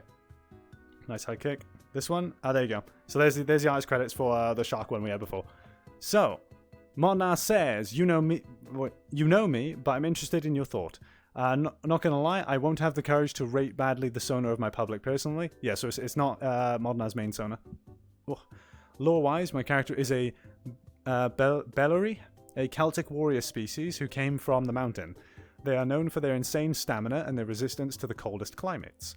Though me personally, I'm not one of those warriors. I'm just a modern guy living in a medium city, having a job, practicing their old martial art sometime, as a non-serious hobby, and I feel a bit ashamed that I inherited their blood, yet I'm just living in the comfort of modern life. I love that setup for a story. That's actually a really nice setup for story. Very nice. You can do some great things with like history and stuff there. Perhaps I'm discovering like where their bloodline originates from and that kind of stuff. In terms of outfit design, if this character is meant to be back in those Celtic times, it's the only thing that really hints at it is the little like spiral pattern on the shoulder. I'd recommend perhaps looking into what old Celtic designs would be and try and incorporate a lot more of that Celtic sort of culture with it. Because at the end of the day, I'm Welsh. My actual bloodline is of Celtic origin. I'm from like Norse and Celtic origin is where my bloodline comes from. So I've had to have a look into that a whole lot. I am literally descendant from a fucking warrior race is what like my descendants is. And yet I'm a fucking rabbit who's scared of everything. So, you know, I say Ryan, yeah. It's more of a modern civil clothing you have. Oh, right, okay, so this character doesn't exist in Celtic times then. Because that was what I was assuming, is that they are from Celtic times, whereas your main Sona is in modern times. Celtic warrior species who came from the mountain over there and stay stamina. Oh, the Celtic warrior species, so slightly more towards modern times, they've come down from the mountain, like. Okay. You whispered me, Ryan. Come on, Blue, you got this, you'll figure it out. A femboy rabbit with warrior blood. I have warrior blood, yeah.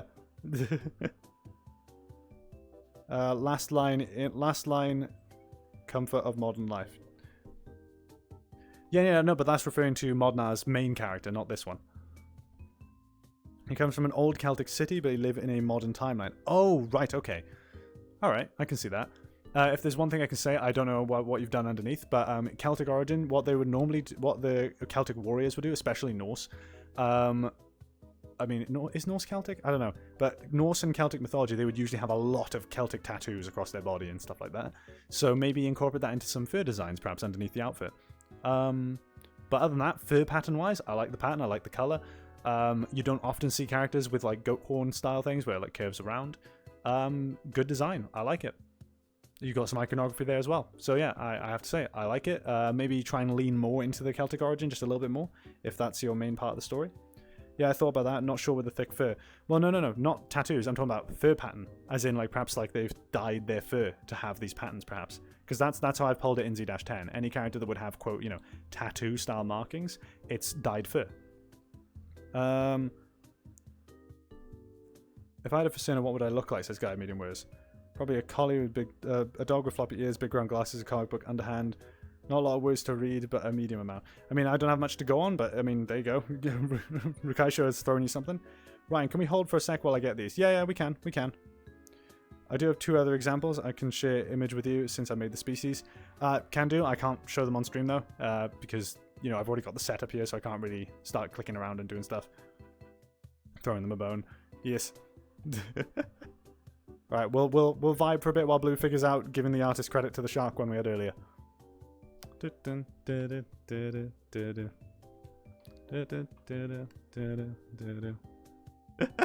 I mean, I do come from a Celtic origin, like Celtic blood and stuff like that. I mean, I guess the only time that's ever been shown is that I am trained in longsword combat. I am trained in Latin and German techniques for longsword combat. That's basically the only martial art I've ever took place in. I do want to duel a friend of mine named Spitray. I will duel him one day. Ryan got that Gaelic blood. Yes! My Cymru am byth. We still have the language as well, which is awesome. The Welsh language is straight up... In fact, fun fact about the Welsh language. Did you know that the Elven language in Lord of the Rings is straight up just Gaelic Welsh? Which is why I was very confused when watching Lord of the Rings and I was recognizing individual words every now and then. I was like, wait, what the fuck? Why am I understanding these people sometimes? What? FYI, if you have notes you can add or links to artists, please DM me on Discord if you can. That name. More like to see your DMs because apparently Twitch isn't notifying me of whispers. Oh yes, and for anybody who wants to join the community and join the Discord, just type !Discord in chat and the link will be posted. Feel free to join, see what's going on, and yeah. We'll be doing probably more of these events at some point. We do have a VR chat group as well, which if you scroll up in the announcements section, you may be able to find it. But, you know, there's we'll be doing some events and things. I've got some many major plans on the horizon for little things that you guys can interact with, and it should be quite fun. But yeah. So yeah, there's plug over. Quincy's artist is Helium Ruby. Ah, right, okay.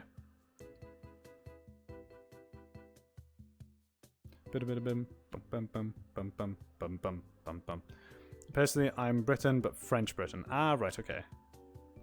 I have Scottish in me. I'm related to the Buccleuch or Buccleuch family, which at one point had ties to Queen Mary of Scotland. Wow, okay, nice. Some royal blood there. I don't know, would I have... I've never done an ancestry thing. Because I know that I have Gaelic blood in me, so like, you know, going back, you know, we're in Gaelic and Celtic Welsh mythology, kind of like that kind of history.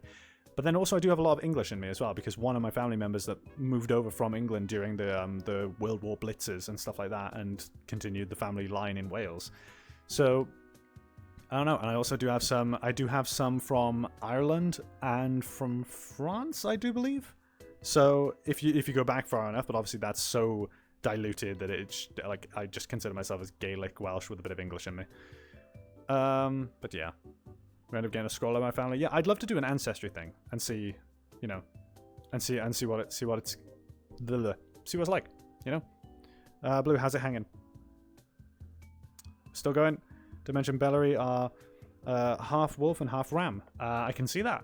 I can see that definitely with the horns. Very nice. I keep wandering forward in my room. I'm gonna like lose tracking every 30 seconds if I keep doing that. I want to host more events like this, more goofy shit where it's like some kind of planned thing, you know? Like maybe a game show or maybe some kind of interactive, like, scripted event kind of thing. You know, those are fun. I want to do more of these. Imagine doing a game show chat. Should I do a game show? I want to host a VR chat game show one day. That's all the credit I missed? Alright, okay. Yeah, if ever I host a VR chat game show, what I want to do is, considering I'm a 3D artist, what if I like made props and models or like outfit pieces and stuff, and made it so that you can go onto my game show on the stream, and what you win is those outfit pieces or just these models. Like, you win a brand new hat! I don't know, something like that. That could be fun. And Evie has appeared. Hello there! Welcome to the stream. But yeah, I think hosting a VR chat game show I think would be good fun. I'd love that. Alright, but next up, Basaloon. Now, I'm going to immediately open with, I don't like it. It scares the shit out of me. I'm sorry. It terrifies me. Twitter will script the last image, but I don't really care. Honesty is better than nothing. Yeah, I'm going to be 100% honest with you. I don't like this design. Hands down, like, it's one of those ones where I can't really offer any critiques because the overall design itself, the character itself, I don't like. I am very sorry. TF2 is just that simulator. Just that simulator. Oh, what? Like a game show and win hats? Yeah. Right, that's everything again. DM me on Discord if you need to give credit to your artist. Yeah. Game show sounds great. Welcome. Thank you for 100 bits. You want to wear this TF2 hat? No, I'll do some more detailed, more like actual efforted stuff. Don't you worry. But yeah, this terrifies me. I don't like characters like this because living pool toy thing, it's fine. You know, I like a little bit of pool toy thing. I have a version of the Ryan the Bun model that is a living pool toy. What I hate the most though is a painted on smile or painted on eyes. It scares the crap out of me. It's really uncanny and it creeps me out. I am sorry. That's funny though. I like that. That's funny. But it's nah. I don't. I can't really offer any critiques other than the fact that I just don't like the character. I'm sorry. There's nothing else I can really throw. I am very sorry, and I'm going to start some kind of flame war by saying these things, but pool toy characters with painted on smiles, I really hate the design. I don't like it. I'm sorry. Moving on. Those of you who know me are probably saying, oh no, right now. So I also forgot your critiques for me. I was just, for you, I was saying perhaps just some more like iconography, but then again, you had the little pendant, which was only on one image, but it was the scary one. But you've got the pendant, and you also had, I think it was your hair is very iconic as well, so maybe just some more outfit designs that have some kind of like unique look to them, perhaps. I'd absolutely love to partake in a Ryan game show. I think it'd be good fun. Yeah, we could host some kind of game show. But, alright, those of you who know me and know my takes on certain species in the fandom, specifically on protogens, you're probably saying, oh no, right now, and are worried about what I'm about to say. That was... Thank you, Hips, for deciding you wanted to go orbital. Why have I walked all the way over here? Bruh! I keep fucking going halfway across the room. There we go. Alright, we're good now. I think. Alright, so... Protogens. I'm gonna go ahead and say it. In my personal opinion, okay? Protogens are the most overrated design in the fandom to me. I am sorry. Protogens as an idea are really great. The problem is that everybody tries to make one, and everybody makes them look almost exactly the same as each other. Do something more unique with them if you're going to make a protogen. Please. Please. Okay? Here's the thing. As an example, this here is a perfect example of, to me, a protogen that just looks quite identical to every other protogen I've ever seen. It is the default look for a protogen, colored yellow with fur, and then some black stripes on the tail. It doesn't stand out to me. I like the name, but it doesn't stand out to me. Double whammy, submitting my own alongside the Sona of a friend who doesn't have Twitter and understandably doesn't want to make an account for this dumpster fire. Fully agree. Thank you for the follow, Volney. Most unique protogen I saw was one based off old computers like CRT. I did see that. That was very interesting. Protogen, it's kind of sort of difficult without getting told it's illegal. Fuck that. Forget the whole thing of like closed species or whatever. I couldn't give a fuck. You're making a character. Just don't call it a protogen. Make it a digitally kind of character, you know? Like, for example, you could look at that fucking, like, RGB mouse we saw earlier and say that that's based off a protogen because it has screen eyes and stuff. Just go nuts with it. The idea of a robotic/cybernetic furry character is not something you can copyright. You know? The idea of a protogen is not something you can copyright either, straight up, because at the end of the day, it's fan art and it's transformative work. Job done. So, you know, just do something more unique with it, you know? Like, and also I will die on this hill by saying that the little like screens on the hips, it's just sci-fi cutie marks. Okay, let's just say it as it is. Someone did make an IBM themed 1990s protogen. Yeah, that was unique. That was cool. Primogens are the closed species. Protogens are an open knockoff species created to give that closed species the finger. Oh right, okay, I didn't know that. But yeah, either way, but the cool thing here. Well, no, the thing I'll say is, I remember as an example, there was a friend of mine. I don't know if you would want me to say his name, so I'm not going to say his name. But he designed a protogen once back in the day that was a rusty scrap metal protogen that it's like components strapped onto it, welded to it, and it had a jaw that was like a bear trap kind of thing that just like sort of like opened and closed and stuff like that. Like really industrial, cobbled together protogen. I love that design. Because it's so unique, it's so different, you've done something cool with it. But this, you've just recolored a normal protogen. I'm sorry. It doesn't stand out to me, and as such I don't tend to like the design. Primogens you can't get, period, but there's a community of protogens with guidelines. Fuck the guidelines. Make a character. If you want to make a character, make it cool. If people start going like, you kind of shit for it, as long as you're enjoying making it, go for it. But at the end of the day, I will die on this hill, and I don't give a shit whatever protogens decide to try and burn me at the stake on Twitter. Protogens are overrated, and all of the designs look identical most of the time, unless you do something unique. Now, I do know for a fact that the Friends one that they submitted here has something that I can comment on that's a little bit unique. Okay? So, here. Next one. It's very simple once again. It's pretty much just recolored. However, there is one aspect of it. One that kind of saves it for me a little bit in terms of design. Right there.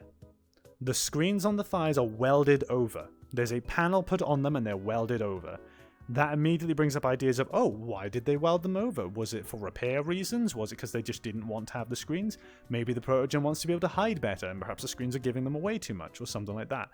Other than that, it is just a recolor. But I'm seeing something that is actually unique. You know, something that's actually they've done to the base shape of a protogen that makes it different. Okay? So there's an example. It's a start. It's a good step in the right direction. I'd say keep going. Keep going. Make it your own. You know, just kind of go with it and do whatever you like with it. I don't know if the tail... Oh, removed due to current events. Okay, something like that going on. I don't know if the tail was missed out by accident or if it genuinely is gone, but a protogen without a tail is an interesting, unique look. I've not seen that before. Hot take, all that about being overrated and them all looking the same also applies to the Rexulium. I can agree there. Basic as fuck model, the vast majority of them look at the color swaps. Yes, majority of Rexulium models, the base model for VR chat, look like color swaps. However, some people do some really unique stuff with them. You can also say the same about Nanachis though. I'll be honest with you. I think I kind of get away with it because I'm a very different Nanachi base. Because a lot of it's under the hood, but you can see that, first of all, more cheek fluff. My eyes are actually 3D spheres instead of being a 2D thing floating in the middle of an eye thing. My nose is 3D. My ears themselves have little slight joints to them, so they sort of squish when they move. My thighs are fucking enormous. So I've gone all the way in on design when it comes to like, okay, I want this to be my own unique thing. But a lot of them are just color swaps. That's the thing. So, there's my take on this one. Keep going. You've got welded over thigh screens. That immediately brings up questions. I was like, oh, why? And therefore, you know, questions are being asked and therefore story can be made. So go for it. Just keep pursuing that and keep developing it. Genuinely. There's a good step in the right direction in terms of protogen design. Next up, we got ourselves a cheese wedge, a circle. This is Saj, I think. If I remember correctly. I don't know. Matches a croc and a plague dog. That bun be built like a handbell. Yes.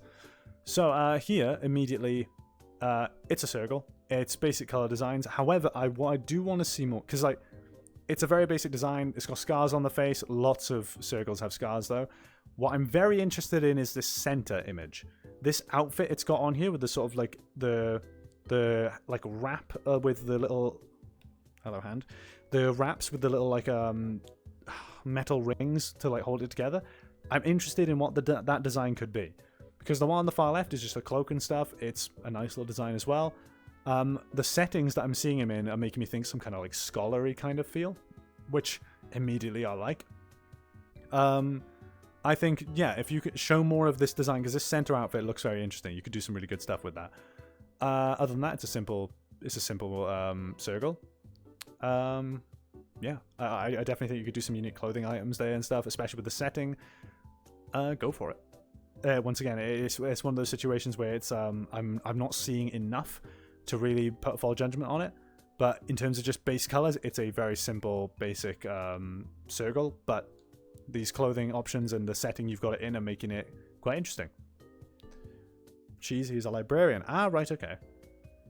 Also, if I remember correctly, Primogens were the first and entirely closed species. Then they made protogens as a public version, like, okay, fine, you all can have this beta version. Even then, shit like horns, wings, extra ears, certain body parts, etc. are meant for certain rarities of protogen, and the open species has just a whole mess of it. I don't give a fuck about open species, man. They're fucking stupid to me. Let people be creative, please. Like, I understand you wanting to have specific ones, you know, but keep that for your stuff. If you're going to have specific attributes to this species, then feel free to just do that. But at the end of the day, people are going to make fan art anyway and do whatever the fuck they like with it. Don't care. Just carry on making what you're making. Greek/Roman style of clothing. Yeah, I'm seeing that. I'm seeing that. God damn. Do you know I also used to be a... In fact, I have an avatar of it. I won't swap to it, but I used to be a circle in VR chat. In fact, it's where the bow tie originated. I had a circle with a bow tie and a green and, well, black, green, and blue color scheme across the entire thing. So I did used to be a protogen back in the day. Not protogen, fucking circle. I was intimidating. I was dominant. How the mighty have fallen. Moving on. Andrew. Right, I am very biased to circles. I can understand that. Cheese bunny, no. So this is Andrew's character design. Unsure if this counts, but here is one I've been procrastinating on for nearly 2 months. Any advice is good at this point, so don't worry about being harsh. Alright, so yeah, Andrew and Andrea. Immediately, I love the design of this sort of, the trousers here. The clothing on Andrea is great. Andrea overall, I just love the design. The hair is lovely. It's got a lot of attitude to it and its posing and stuff like that. Very great clothing design. Andrew on the side over here, very, very, I don't know what gender, but given the name, I'm just going to go ahead and say femboy. So, sorry if I've assumed incorrectly. Not so much as fond of the design over there. I mean, it's certainly a design. It looks semi-normal, I suppose. The glasses are nice. In terms of iconography, you've got the little hearts on the shorts there, I suppose. But Andrea over here, love this design. Very nice, very unique clothing style, and lots of attitude to it. Only thing I can really critique, I guess. I was going to say more iconography, but it's got that. It's got that in the paw pads. It's got that in the lollipop. The lollipop can be really good iconography. You've got a prop that you can use around. I'd like to see more art of it, really, in some different styles, perhaps even in some settings. But as far as character design goes, I think Andrea is a great character design. My biggest hot take: close species are a cringe. I don't think it's a hot take, really. I think a lot of people agree. Also, the centerpiece is a setting on a world-building project that's very NSFW headed by Slug. Ah, right, okay. A close friend had to completely change his character because it's a closed species, and he got heat from the creator because it wasn't clearly digigrade. Ugh, fucking... This closed species is dumb, okay? Closed species is just dumb. Anybody who wants to fight me on Twitter about that, do try. I will gladly ignore you. Moving on. I think this is the final one, actually, if I remember correctly. So this is Foshi J. They didn't give me a name for it, but it's a Wickerbeast. I've only really got stickers on my Wicker lol. He's the pinkest boy in the land. His lore, he is pink. He enjoys warm snuggles, and his favourite candy is airhead bites. That is all, Lamau. First off, adorable. Second off, I love the piercings and stuff like that. And also, look, I'm a bit biased. Man's got a bow tie. Man's got a fucking bow tie, okay? Immediately, I'm just like, yo, fellow bow tie, bro. But I don't know. I like it. It's very pink, but it's not pink to the level of it being bright and obnoxious. It's pastelish kind of pink, which is nice. I'm interested to see. I'm just sort of checking. Yeah, there's horns there. I like it. I like the costumes you've got here with this kind of suit and stuff like that. Very Butler-esque. I'm noticing a collar. I am noticing a collar I didn't see when I uploaded it first. Is that a lock that I'm seeing? Is that a little padlock on the collar? So there you go. You got iconography with that then. I'm assuming it is. I'm looking at the design on the far left at the bottom left where he's drinking dumb juice. It looks to me like a little golden padlock, which is quite nice. A little bit of iconography. I keep saying that word. That word is going to have no meaning by the end, but it's a very important thing to me in terms of design. Yeah, it's good. The clothing really breaks up the color. I would like normally if your character was just like a nude Wicker, then I would complain at the fact that it's very monocolor. But the problem is the benefit is you've got a lot of outfits to break up that color and really split it apart. So, and also of course the piercings do it too. So I think this is a good design. Very cute, very lovely. I like it. Unique eyes as well. This guy's an adorable bean. Where is your bow tie? On the other outfit. Are we done seeing the Stolas outfit? Because I could just swap back. Hang on.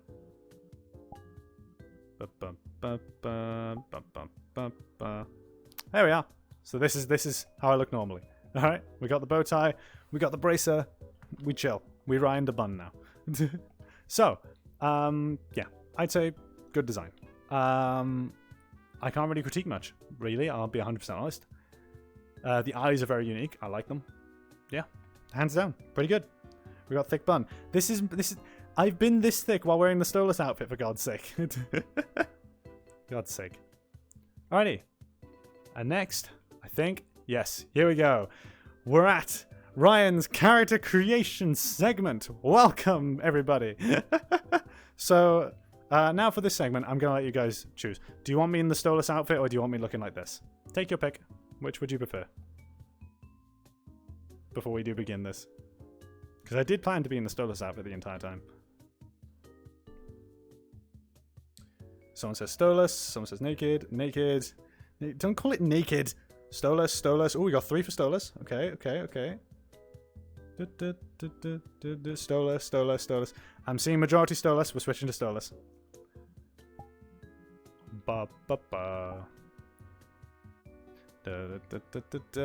There we are. Alright, so we're being in the Stolas outfit for this bit.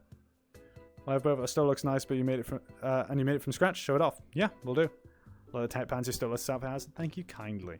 Alright, so we're in the character creation segment. So this is the part where we are going to make some characters together, and I'm going to show you how my brain starts to brainstorm ideas. Because if you literally give me any prompt, I usually end up getting like 100 different thoughts in my head of just like things I want to do. Am I still hiding the... Oh, I'm hiding the cloak. Hold on. Let's bring that back. There we are. The cloak is back. Default bun is cute. Had to try lol. Stolas bun is so cute. Yee. Alrighty. So what we're gonna do is we need some prompts. So people in chat, give me some prompts. Any kind of theme.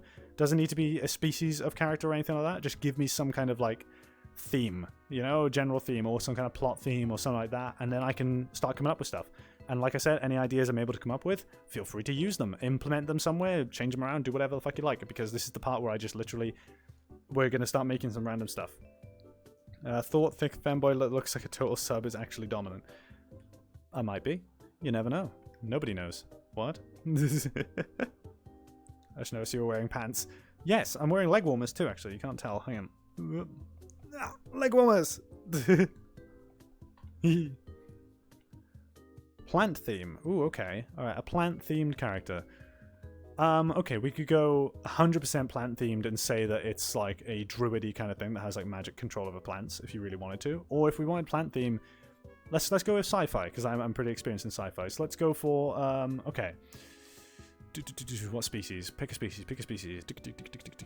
Go through, brain filtering between all different species. My brain's landing on fox multiple times right now, but I don't particularly want to land on fox right now.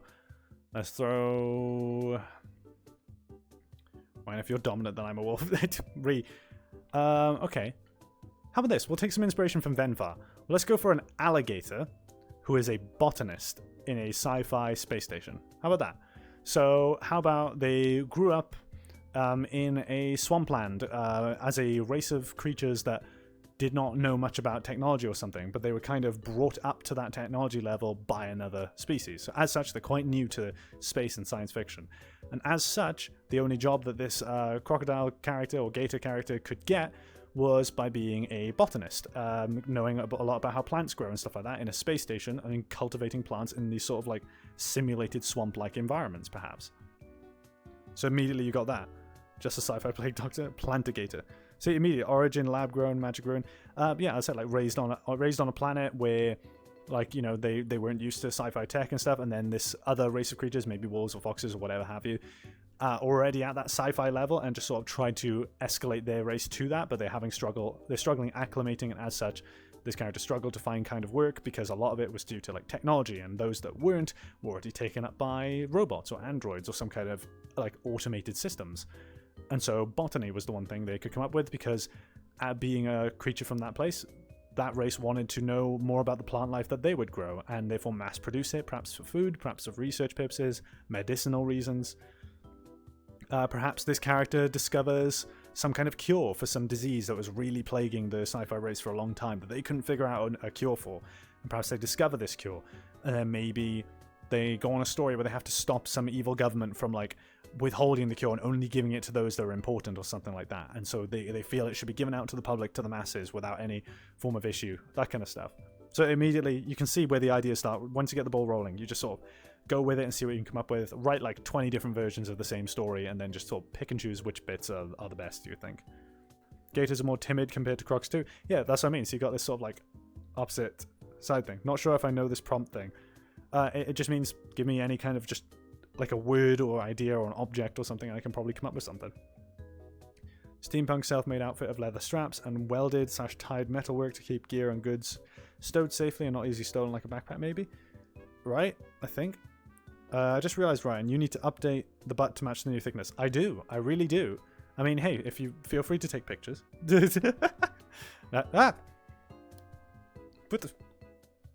free to take pictures, they'll last longer. What? Okay, what else can we come up with? I don't know, because like in terms of character designs, you know, I've really thrown stuff to the wind. Like, if there's one I can give away, I can say this, because it's made slightly obvious, but I don't actually know. No, I won't say that because I won't talk about it because it's a spoiler.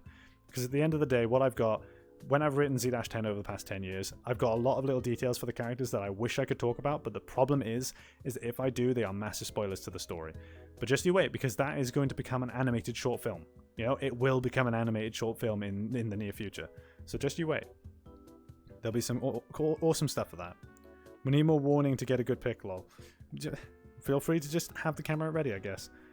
Is that the new Jacko pose? Leggy time, let's go. Oh, for God's sake. Cease! A rustic farmer. Alright, yeah. So, I don't really know what rustic really means. I've heard the word thrown around a whole bunch, but I've never really used it myself. Okay, let's go for... Okay, steampunk farming. Okay, so we've got an environment where we're at a technology level where there's a lot of steam-powered machinery, cogs and gears and brass pipes and all that kind of stuff. Maybe we have a... Okay, let's stick with what I know. A rabbit character. A rabbit character with steampunk goggles and stuff like that.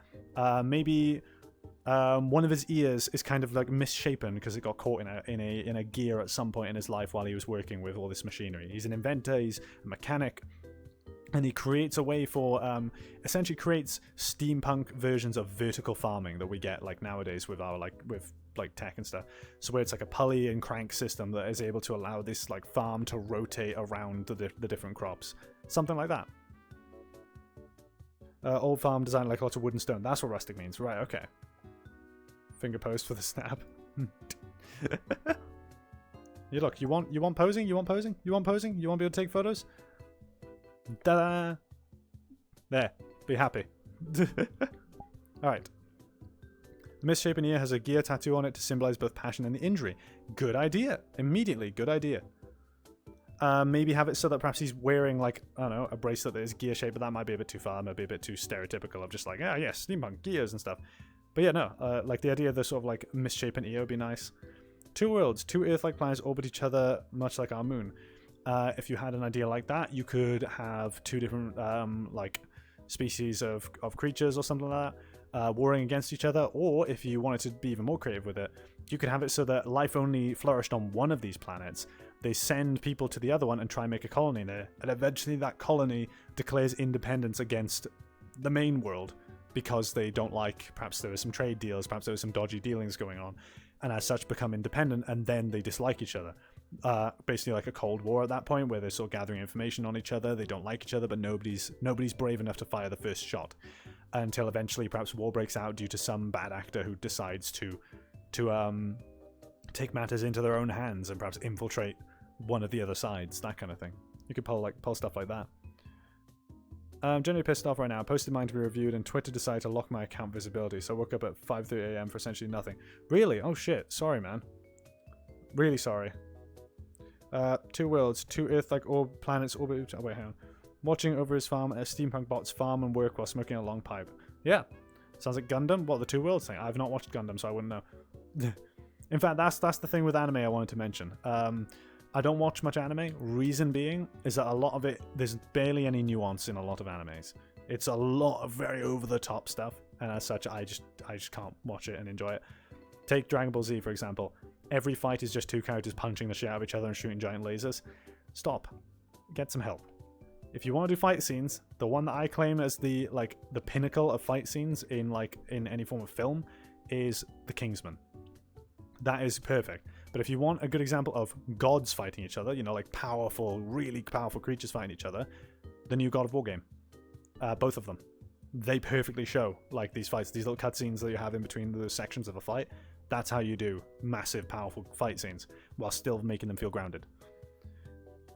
Dragon Ball Z just doesn't. Whenever I hear anime, all I can do is recommend Fullmetal Alchemist Brotherhood. Yeah? Slice of life anime? Yeah, to an extent. There's only one anime I've ever watched all the way through and enjoyed all the way, and that was The Daily Life of High School Boys, but that's just because it takes the piss out of all other anime tropes. It makes fun of all of them throughout the entire series. And I was sad it was over. I binged the entire thing in 2 nights. But I think, yeah, in terms of... how do I really put it? Like, for example, there was a friend of mine who tried to get me into Bleach, you know, the anime, tried to get me to watch it. A lot of it was boring to me, and then they showed me a fight scene saying, like, this is one of the best anime fight scenes you'll ever see. And I was bored as fuck. Because I sat there and I said, if one of you guys keeps yelling at each other, it's time to end this, or let's finish this, or whatever similar fucking sentence. If one of you yells that and doesn't actually finish it one more fucking time in this fight, please just finish me. Sakuya is good because it does the same thing, I think. Dragon Ball Z is nice, but the longer I've watched it, the more I've lost my grasp on the sense of scale. Yeah, I can agree there. Look, honestly, every time I've tried, I just get bored. I hate it. It's boring to me. But, you know, to each their own. Obviously, people enjoy it. That's why it sells tickets. They try to put a numerical value on how strong people are, but those numbers quickly become nonsensical. Look, here's the thing I'll say. Stop making overpowered characters. Your character doesn't need to be some god that can destroy the universe, okay? It doesn't need to be some super powerful thing to tell a neat narrative. Just make a character, like, if you make a character and you think they might be too powerful, start reining them in a little bit. Genuinely. Focus on making a good story first. It doesn't need to be super powerful. Because then you end up with, like, people competing, saying, oh, mine's stronger than yours and shit like that. It's like, no, don't do that. The world thing was based on what Korra was a part of. One world was an old and untamed with dinosaurs and ancient tribes and civilizations. The other world was advanced in patches where the rich lived, but medieval... I'm trying to read it, but it's going too fast. I'm sorry, I can't read it. You need to stop watching Shonen. Bleach, in a nutshell, is what if we actually ran with that edgy 12-year-old's berserk mode idea. Yeah. Like, this isn't even my final form kind of dialogue in anime. I hate that. With Ruka, I have such a hard time designing her lightning abilities without being cringe. There are ways. I can help demonstrate if you want. Like, a normal person is apparently worth 10 points, but then you can have normal people that can achieve like 4 digits, and then the main protagonists hit like 7, 8, 9, 10 digits. They're meaningless, basically. One Punch Man. One Punch Man's a piss take, isn't it? It's like it's making fun of super powerful characters in anime. So I've seen clips from it, and it seems funny. It seems really funny to me. I still don't like it, but it seems funny. A flawed character has more room for action/development. Exactly. Oh yeah, if you're tired of overpowered characters, One Punch Man is definitely recommended. Yeah, apparently it makes fun of it. So I have tried to watch it. I got bored again. Once again, I just think it's anime. I don't think it's 100% to do with shonen or like having it super overpowered. I think it is just anime I don't seem to like often. It's really hard to get me hooked on it, unfortunately. But the what else would I say? Like, okay, take for example what how I've pulled, right? In terms of making a character more simple, you can have much more detail, and that sounds counterintuitive, but work on a principle called the KISS principle, KISS, right? Keep it simple, stupid. Okay, that's what I work on. For example, and I'll give this away because, you know, once again, I wasn't going to say it earlier because it might be a little bit of a spoiler, but it isn't much of one. Alpha, the main character of Z-10, throughout the first few stories, you'll notice he has like quite darkish grey fur, right? But as the story progresses, you'll notice his fur getting lighter and lighter, right? The reason being, and there's multiple hints towards it, is that he is not comfortable with himself and who he is. He tries to pretend to be someone he's not.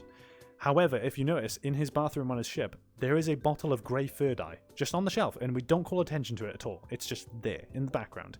And sometimes when he like ends up falling into water or something like that, or something happens, you might notice there was a scene in which his paw, part of the fur became a little bit lighter, and he sort of held it in a fist and stuff and just kept walking with it as a fist off to the side. It's constantly hinted at, but never called attention to. When he eventually becomes confident enough in himself as to who he is, you see him pick up the bottle, and it's the first time it's ever called attention to, and he puts it back down. And for the rest of the series, he's got white fur. He's an Arctic wolf. So there you go. Simple, small-scale thing that allows you to show a lot more detail. You get what I mean? Explores problems with overpowered characters, lots of comedy. Yeah, I've tried to watch it. As I said, I just couldn't get into it. Most anime just always throws me. One Punch Man definitely takes the piss, and I just do a lot with the broken nature of the man of One Punch. Power levels were introduced to DBZ specifically to show how worthless numbers were, so they were a bad idea in writing. I would say so. Yeah. One Piece is peak. Disagree. Ooh, we're starting fires here today, chat. One Piece is mid. I'm gonna start some fucking flames. Let's go. Burning bridges. Let's go. I mean, I guess we're kind of past the character creation segment, unless you guys have any other things you want me to try and like run with. But I mean, here we go. We're now at the segment where I don't know what's going on anymore. Welcome to the part of the stream where we're just something's happening. I don't know what it is anymore, but you know, we're doing something. We're chill. Something's going on. We're here now. We vibing. We in VR chat. In fact, you know what I could do? Hang on. What if I now just sort of, because we now have no more need for the for this background. What if I just, there we go. So I'll just pull this now, and then we're going to click a button. Speaking of VR chat, I need to meet you in VR. Yes, you do. I will be hanging out in VR chat more often than normal. Over the next week, I'm going to be streaming as often as I possibly can, because this this is a good announcement to make. Actually, this is my final week until I have to go back to my family's place for a week over Christmas. So we will be taking a break from streams over Christmas. We will be doing a lot more streams this week, but on the 23rd I'm leaving. And I will be coming back just before New Year's because I do plan to have a New Year's VR chat, stream, event, party thing, something like that. We'll do something for it. You got your DMs visible, Bun? I don't think so. Why? What do I need to check them for? I can get them visible now because now I can remove this thing. And now what we're going to do is we're going to add back the... No, that's a green screen. Bam! This is where I was the whole time. Welcome to the pretty place. Right, let me actually sit down. Where am I in my room? I am miles off. There we go. Let me grab the camera. Grab the camera. Grab the camera. Let's bring the camera over here. Hold on. Let's bring it on over. Hi, chat. Welcome. Right, now we're doing it. Now we're chill. Now we chill for a bit. Yeah, if there's any questions you guys ask me anything, basically. Ask me anything, I'll answer. We'll just chill. We're just chilling now. This went a lot better than I expected it to be. I've got lore to send to you. Want to read it? Sure. I'm surprised the bun didn't bounce it over with the hop down like that. My ass is big. It ain't that big. I got lore to send to you. Bun's so thick, he always has a seat everywhere he goes no matter the locations. Yes, I do. I can just sit down. Now, actually, unironically, that's something I've noticed in real life. Because I do 100 squats every day. 50 in the morning, 50 in the night. And over time, as I've been building more mass back there, my seats have become more comfy. Genuinely. And that's funny to me. That's incredibly funny to me. It's the opposite of Crocs. Oh, no. Here's my question. When are you open for model commissions? At some point. I only relatively recently finished making the Ryan the Bun model from scratch, and that took me an entire month. So I'm very new to full-on character models. I can make props really easily, so I can make props and things for you.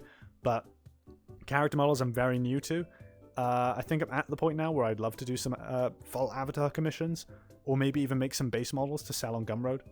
You know, if you guys want some custom species bases to just send out for people to download and use and stuff like that, that could be fun. But at the moment, there's currently no plans to do so at the moment because obviously I said there's a lot on my plate. Elite Dangerous cutscene, friggin' interviewing Corridor Digital, doing some university work, trying to, you know, there's a lot on my plate at the moment. But when I get some more opening... Speaking of Elite, fucking hell, I forgot we had that as a sound effect. Sent you lore. Alright, I'll have a little read in a moment. Bun, you're bigger than your chair, and the only folks I know that can do that are unhealthy. You're healthy, so it shows how massive your butt is. Suppose it's pointless me sending the intended image to Blue Ryan. I mean, you could send it to me. Join my Discord. Just have !Discord in the chat. In fact, Blue, could you do that? Just throw the Discord link in the chat. You can DM stuff to me. I'll give you advice if you want it. If you want me to critique things outside of this stream, feel free to send it to me, or wait until we do a sequel, because we might do one at some point. That could be fun. How much is it for an avatar commission? I have no idea. I've only ever done modifications to avatars, and that usually ranged from £50 all the way up to 100. I've had someone commissioned me for £3,000 because of just how much fucking stuff they wanted on the avatar, and I was sat there overwhelmed. Never managed to finish the commission. Only got paid halfway through. The person themselves turned out to be an absolute prick in the fandom, so that was a bad experience. But you know, it ranges depending on what you want, really. How much detail, how many features, that kind of stuff. Already friends with you on Discord, got verified by you. Oh yeah, I remember your name. Yeah, feel free to send them my way if you want some advice and stuff outside the stream. Thank you, Nightbot. You're just firing links left, right, and center, aren't you, Nightbot? Well done. Good bot. Ryan, I'm going to submit my 400-page essay on why you shouldn't let me commission you for prop edits. Oh boy. Oh dearie me. No, actually, no. Speaking of props and stuff, yeah, I think that whole game show idea would be great. If I make a whole bunch of props or something like that, perhaps I'll make a bunch of props, sell a lot of them on Gumroad, and then have some that are only exclusive to those who win the game show. So that means throughout the game show, you get props that are common rarity props, where it's oh yeah, this one you could buy for £10 on Gumroad, but you want it for free. And then for the big questions, then there's some kind of thing of okay, this prop is exclusive. You know, you'll be the only one with access to it, blah, blah, blah. That'll be fun. Over the past week, I made a bunch of progress learning Unity and Substance Painter. Have a test avatar loaded, but need to learn animation controllers. I've got some experience doing that. That was something I really specialized in. So I did I was the person to first ever do an incrementing variable for VR chat before they allowed you to do that with the variables. They updated it like roughly 2 or 3 weeks later to allow you to increment variables in the engine, which made me very sad because I spent ages working on this massive system, but it worked. But I've now just incorporated that and just made it, you know, progress through. It's the pump system, as some of you might know about. Animation controls are fun. Once you figure them out, you have so much control, it's absurd. But Substance Painter, that's another one I can really recommend. If you want to get into modeling and you want to do some like UV mapping with your character, Substance Painter is basically a must for me. Like this entire outfit was painted in Substance Painter. You know, it's one of the best pieces of software I've ever gotten.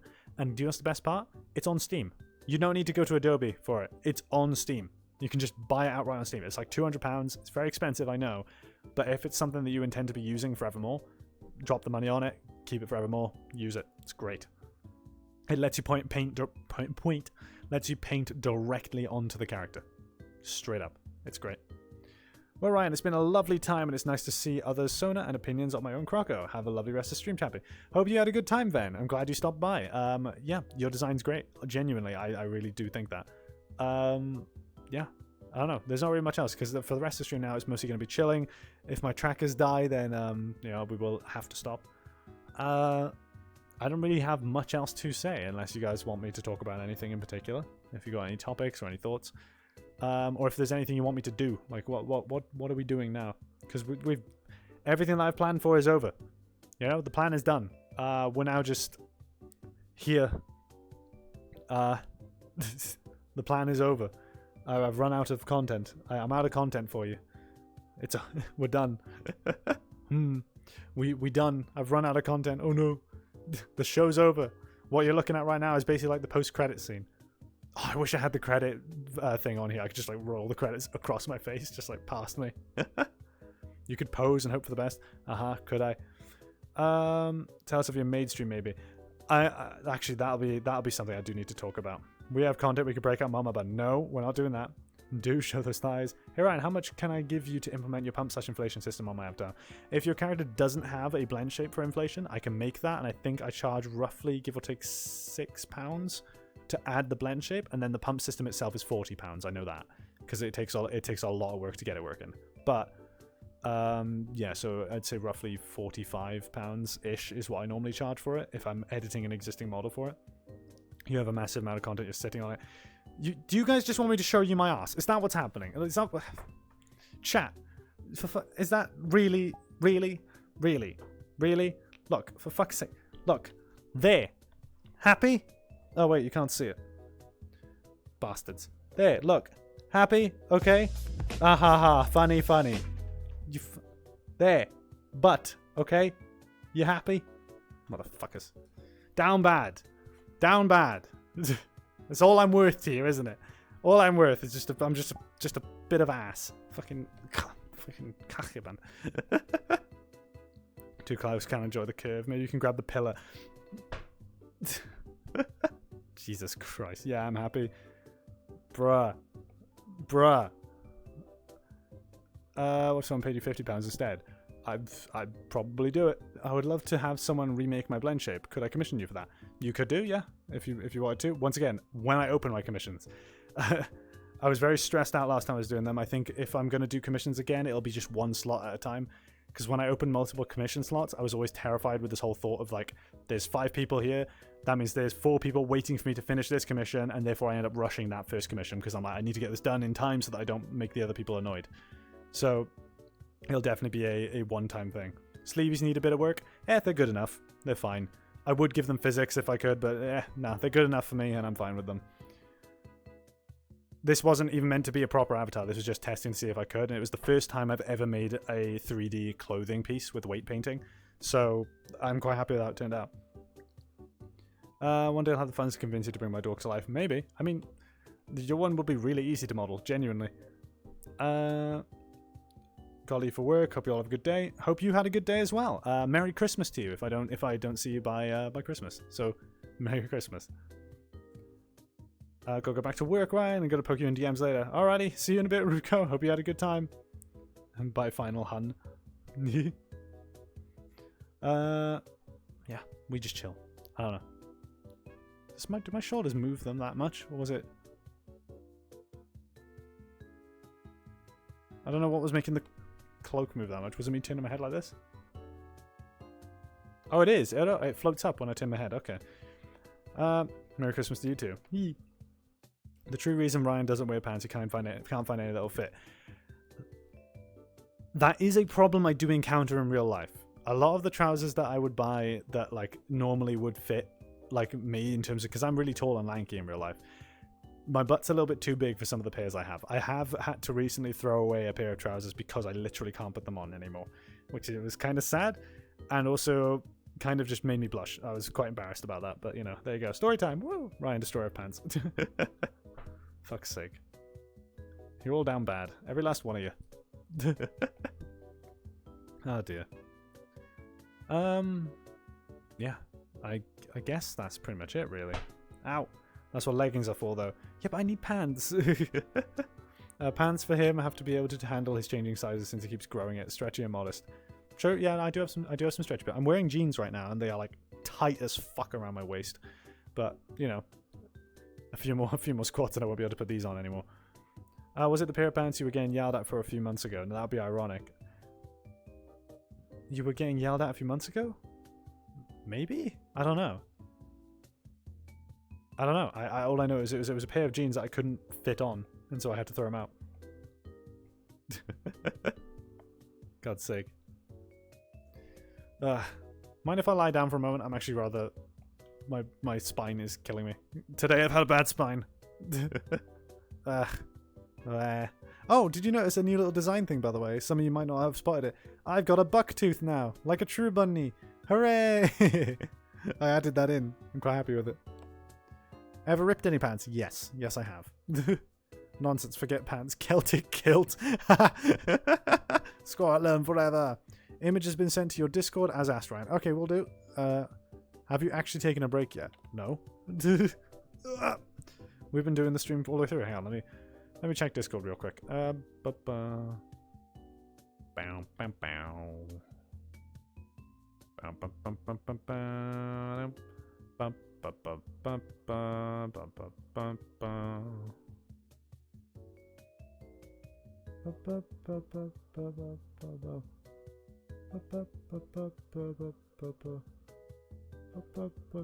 I'm trying to move my Discord window from my hand over.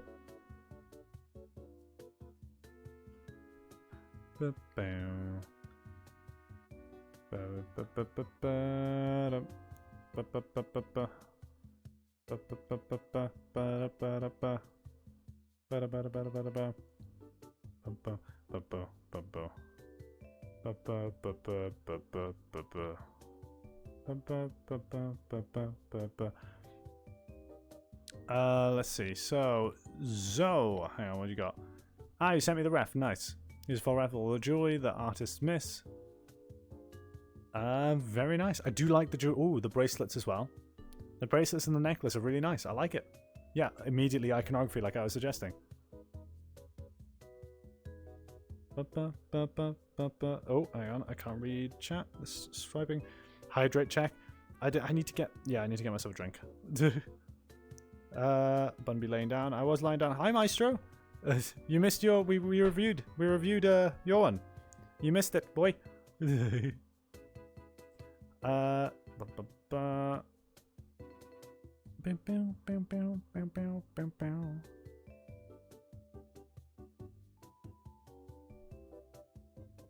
I'm just changing, like... I'm just going through my DMs real quick. Hold on.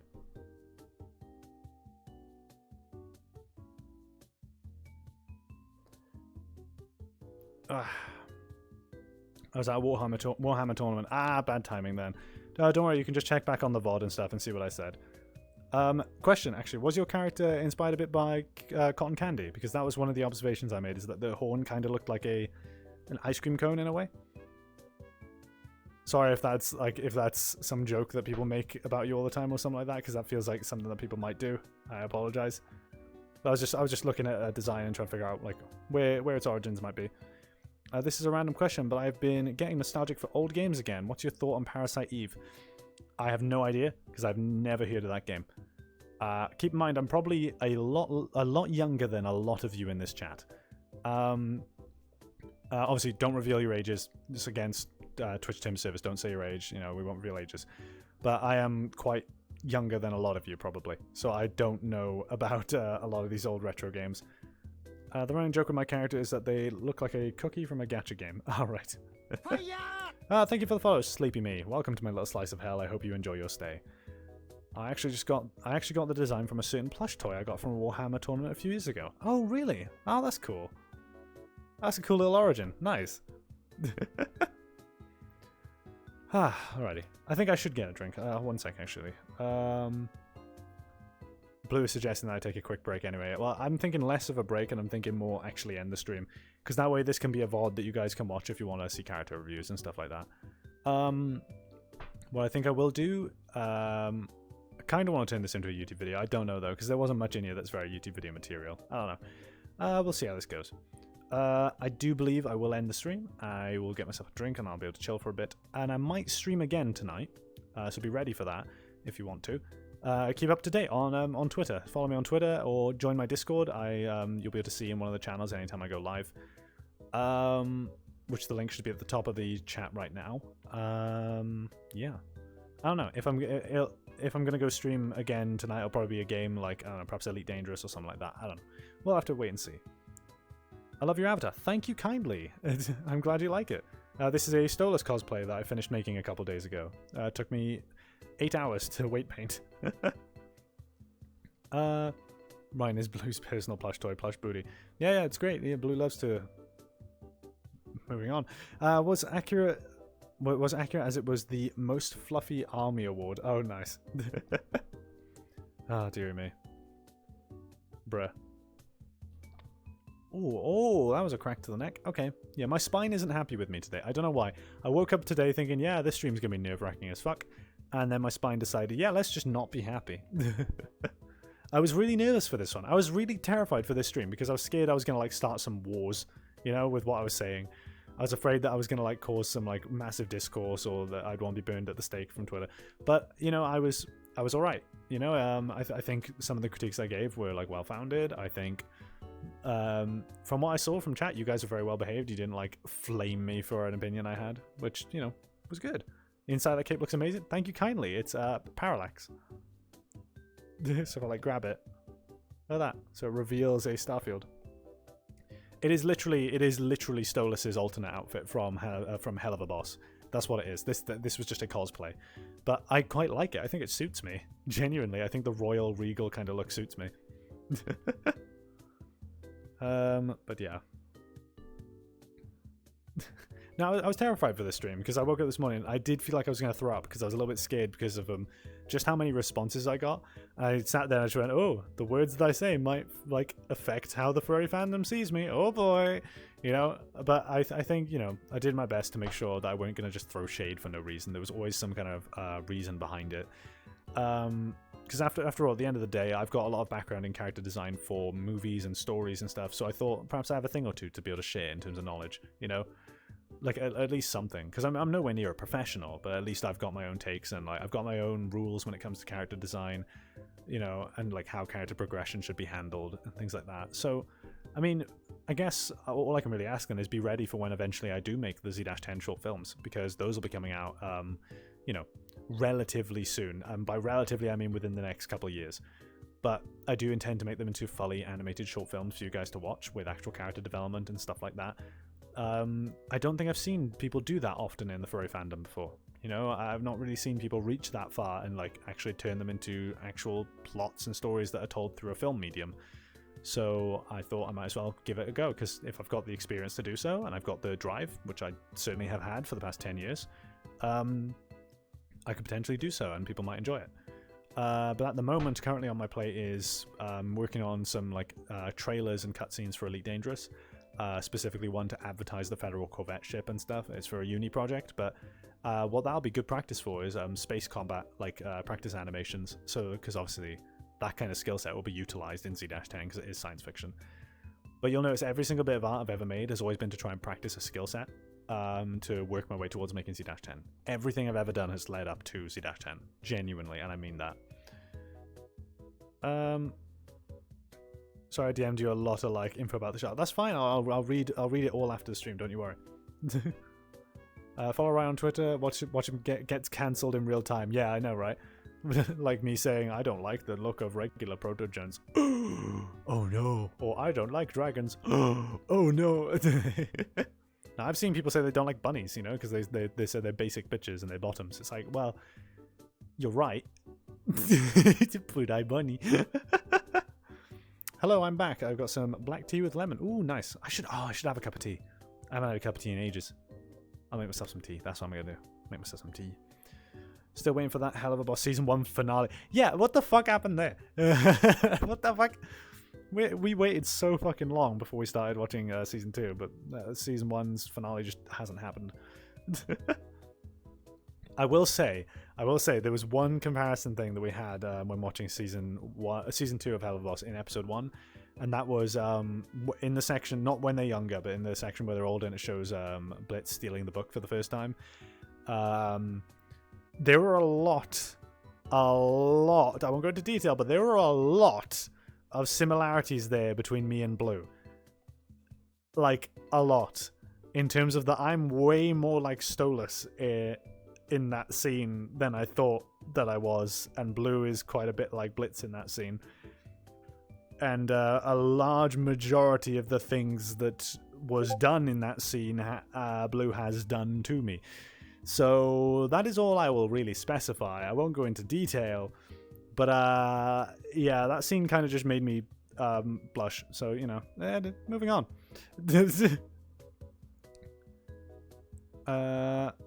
So much Luna art on certain sites. There's so much art of all the characters on certain sites. You don't like dragons? I don't. I'm sorry. Dragons themselves, I find them boring, but that's probably because I'm Welsh and we're so used to dragons being everywhere. Episode 8 is more like a visual spectacle. It doesn't have much story significance. I forget which one episode 8 was. Episode 8 is having copyright issues that they're trying to solve. Oh, what? Like, is that the finale episode? Ah, right, okay. The room meeting Bunny Bottom. I am! Why? Shut the fuck up. Like, people said, like, one of the other main comparisons is my accent. I do have a very British accent, but, like, if I, you know, I remember distinctly that I was able to do quite a good Stolas voice, but I'm not going to throw an attempt at it right now because I'll embarrass myself. Because the only thing I can really say with the Stolas voice is the things that he says down the phone throughout the series. You know the ones. I'd say it's finale for season 1, yeah. Ryan as well. She prefers sheep over. Ah ha ha ha! Funny. You're funny. No, it's like dragons as a design. It's like the general rule of thumb, and this is a hot take now as well. Okay, but if you think about the furry fandom, the way people choose a fursona is usually they pick a species that relates to them. Not always, but they usually do. And as such, you can kind of tell a lot about a person based on their sona. In most instances. However, I have noticed a connotation when it comes to dragons. I've only ever met like 3, I think, dragons out of the many I've met in the fandom who are genuine, nice people who don't have an ego complex. A lot of dragons I've noticed have an egotism complex or think they are like, you know, the greatest thing since sliced bread kind of thing, you know? And I don't know if other people see that. But a large amount of them do. Hi Torchlight, you did miss your review. I'm sorry, but feel free to look back in the VOD once we're done here if you want to see what we thought. I thought it was a really cool design. Furry stereotypes are a thing for a reason. Yeah, I fully agree. I think most, not all, a lot of dragons are very egotistical people. But the reason being is that what suits better an egotistical person than picking a mythical creature that sits on a hoard of gold? You know? It kind of fits. It really does. I'll do that, yes. It's near the 1 hour 15 mark. Oh, you good job taking note of it. What personality is associated with an Avali? I don't know. I don't know enough Avalis to know that. So far, from what I've seen, like the few Avalis I've known are quite friendly. Usually quite quiet, I've noticed, a lot of them.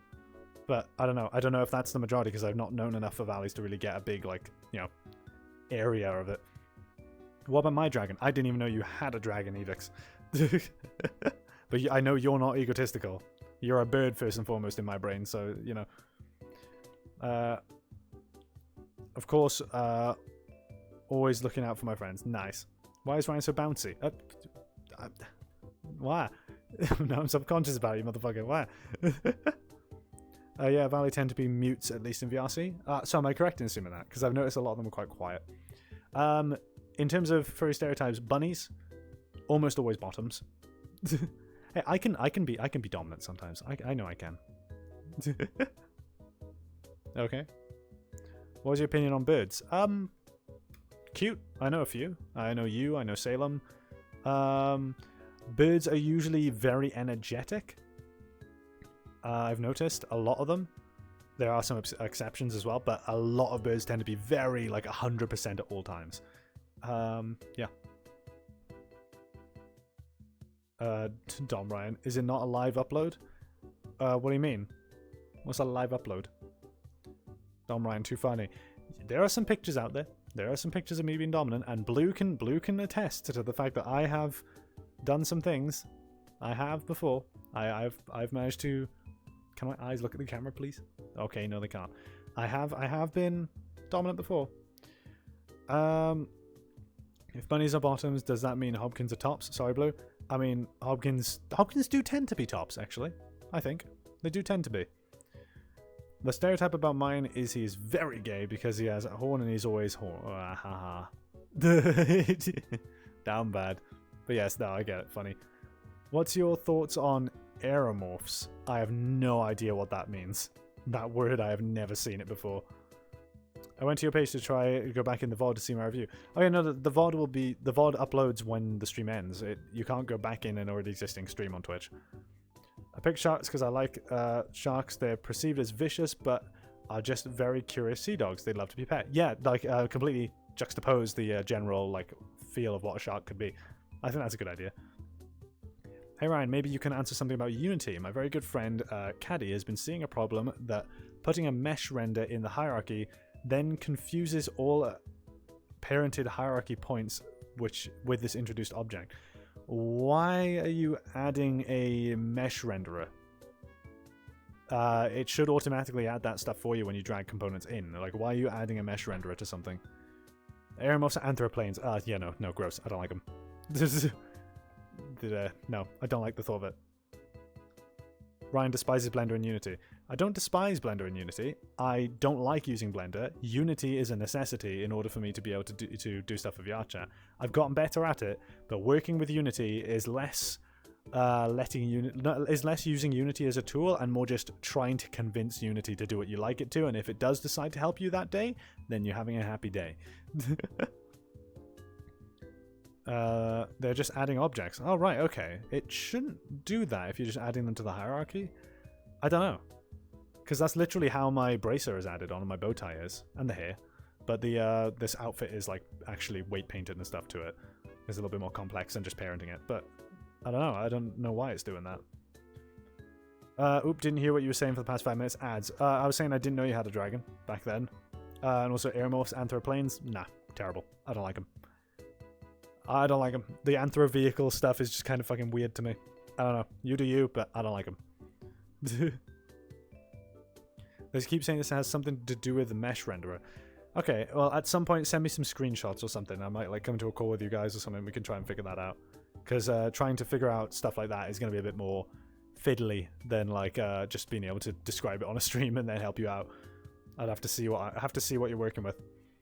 I've got a whole assortment of characters, but only about 3 I use regularly. Among them is a marble fox, rubber dragoness, and a kemonomimi.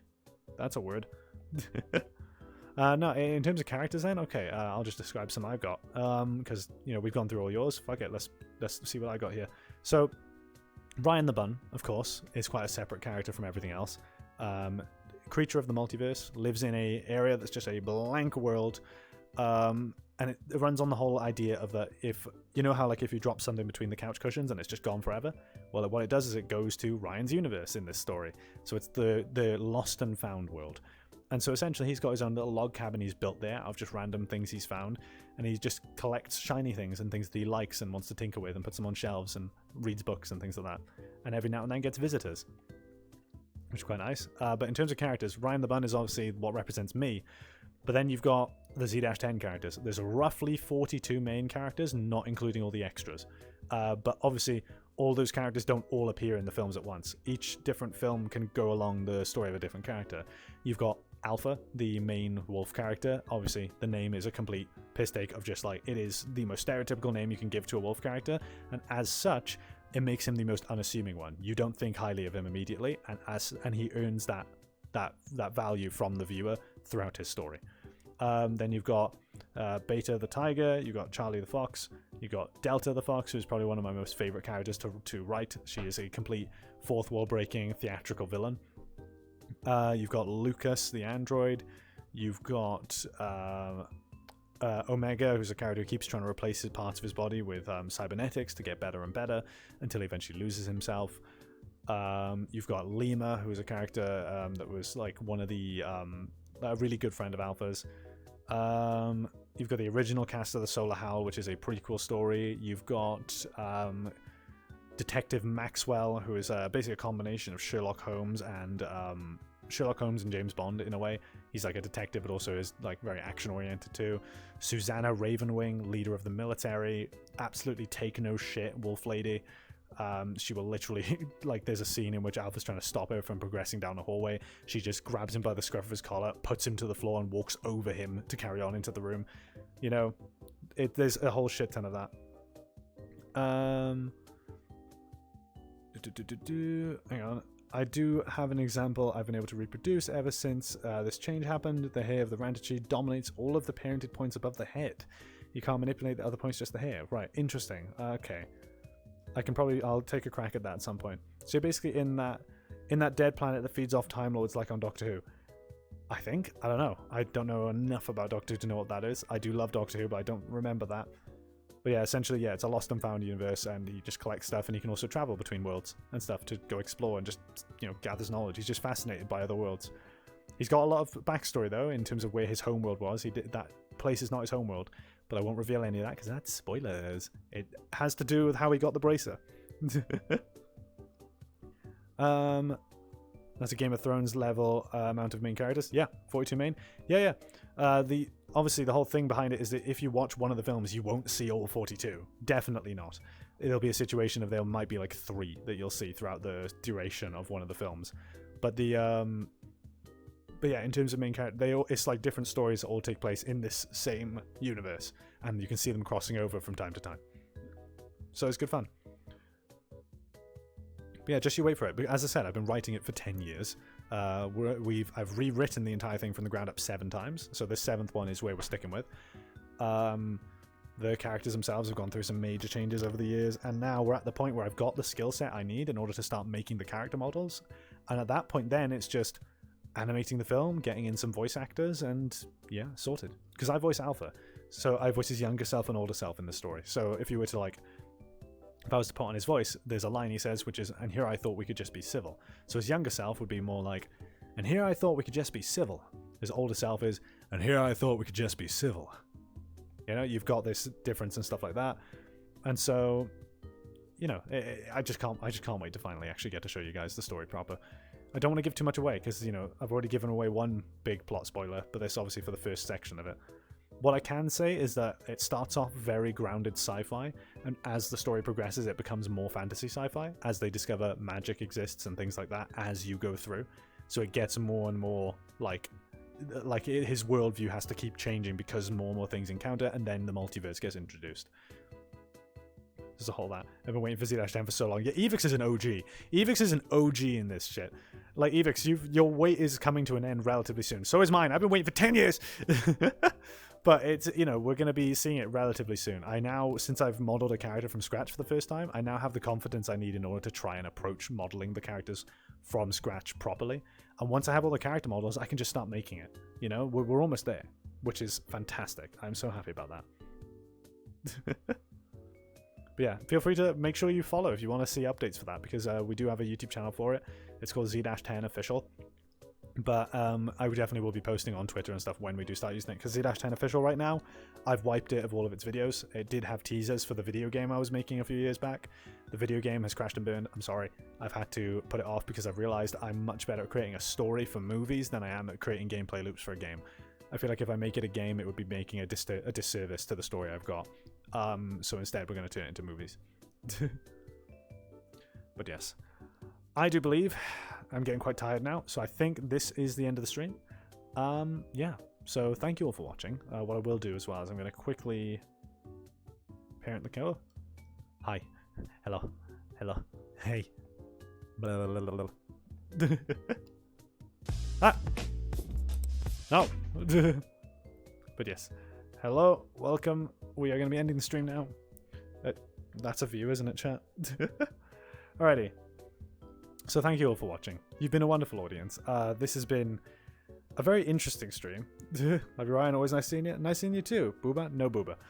So I bid you all adieu because, as I said, I'll be trying to stream more often throughout the week. I might stream a little bit later after I've had a break, and we might play a game, something like Elite Dangerous. But or Dwarf Fortress. I did buy Dwarf Fortress finally, so we might play some of that. But yeah, you've been a wonderful audience. I'll see you next time, and yeah. I don't know. I don't know what we're going to do. I expected this to go hellish, but it went really well. You guys were quite receptive to the advice I had and to some of the critiques I had, and were interested in what I had to say, which was, you know, different. You know, it's quite new to me still. All of this is new to me still. Every time I start up a stream and I see even like 2 or so people show up, I'm so appreciative of it. It's a complete honor to be able to have you here. So thank you. And I'll see all of you. Yeah, diggity hole. I'll see you all in the next video. Ow. Oh yeah, Roy, yeah, we do need to collab at some point. Discuss that with me. We need to play something. So, I bid you adieu. Goodbye, chat. Have a good day, and if I don't see you, if you don't join any of my streams throughout the week and you're just here for this FURSONA review, Merry Christmas. I hope you have a good Christmas, and I hope you get to spend it with people you care about, and hopefully care about you back. So thank you. Goodbye. Now I gotta press the button. The awkward moment of that. I've already said goodbye and I need to press the stop stream button. Oh, where is it? Fuck. Hang on. And... Bye. Oh, fuck. No, it didn't. It didn't work. No. Bye.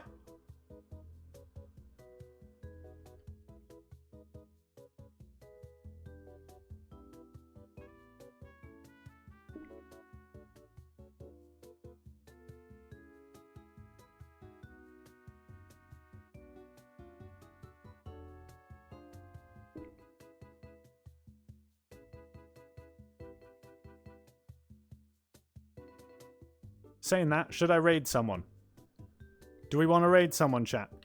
I think we should. Alright. Anybody who wants to raid someone, stay here and I'll set up a raid. But yeah, so everybody else, bye. Hui.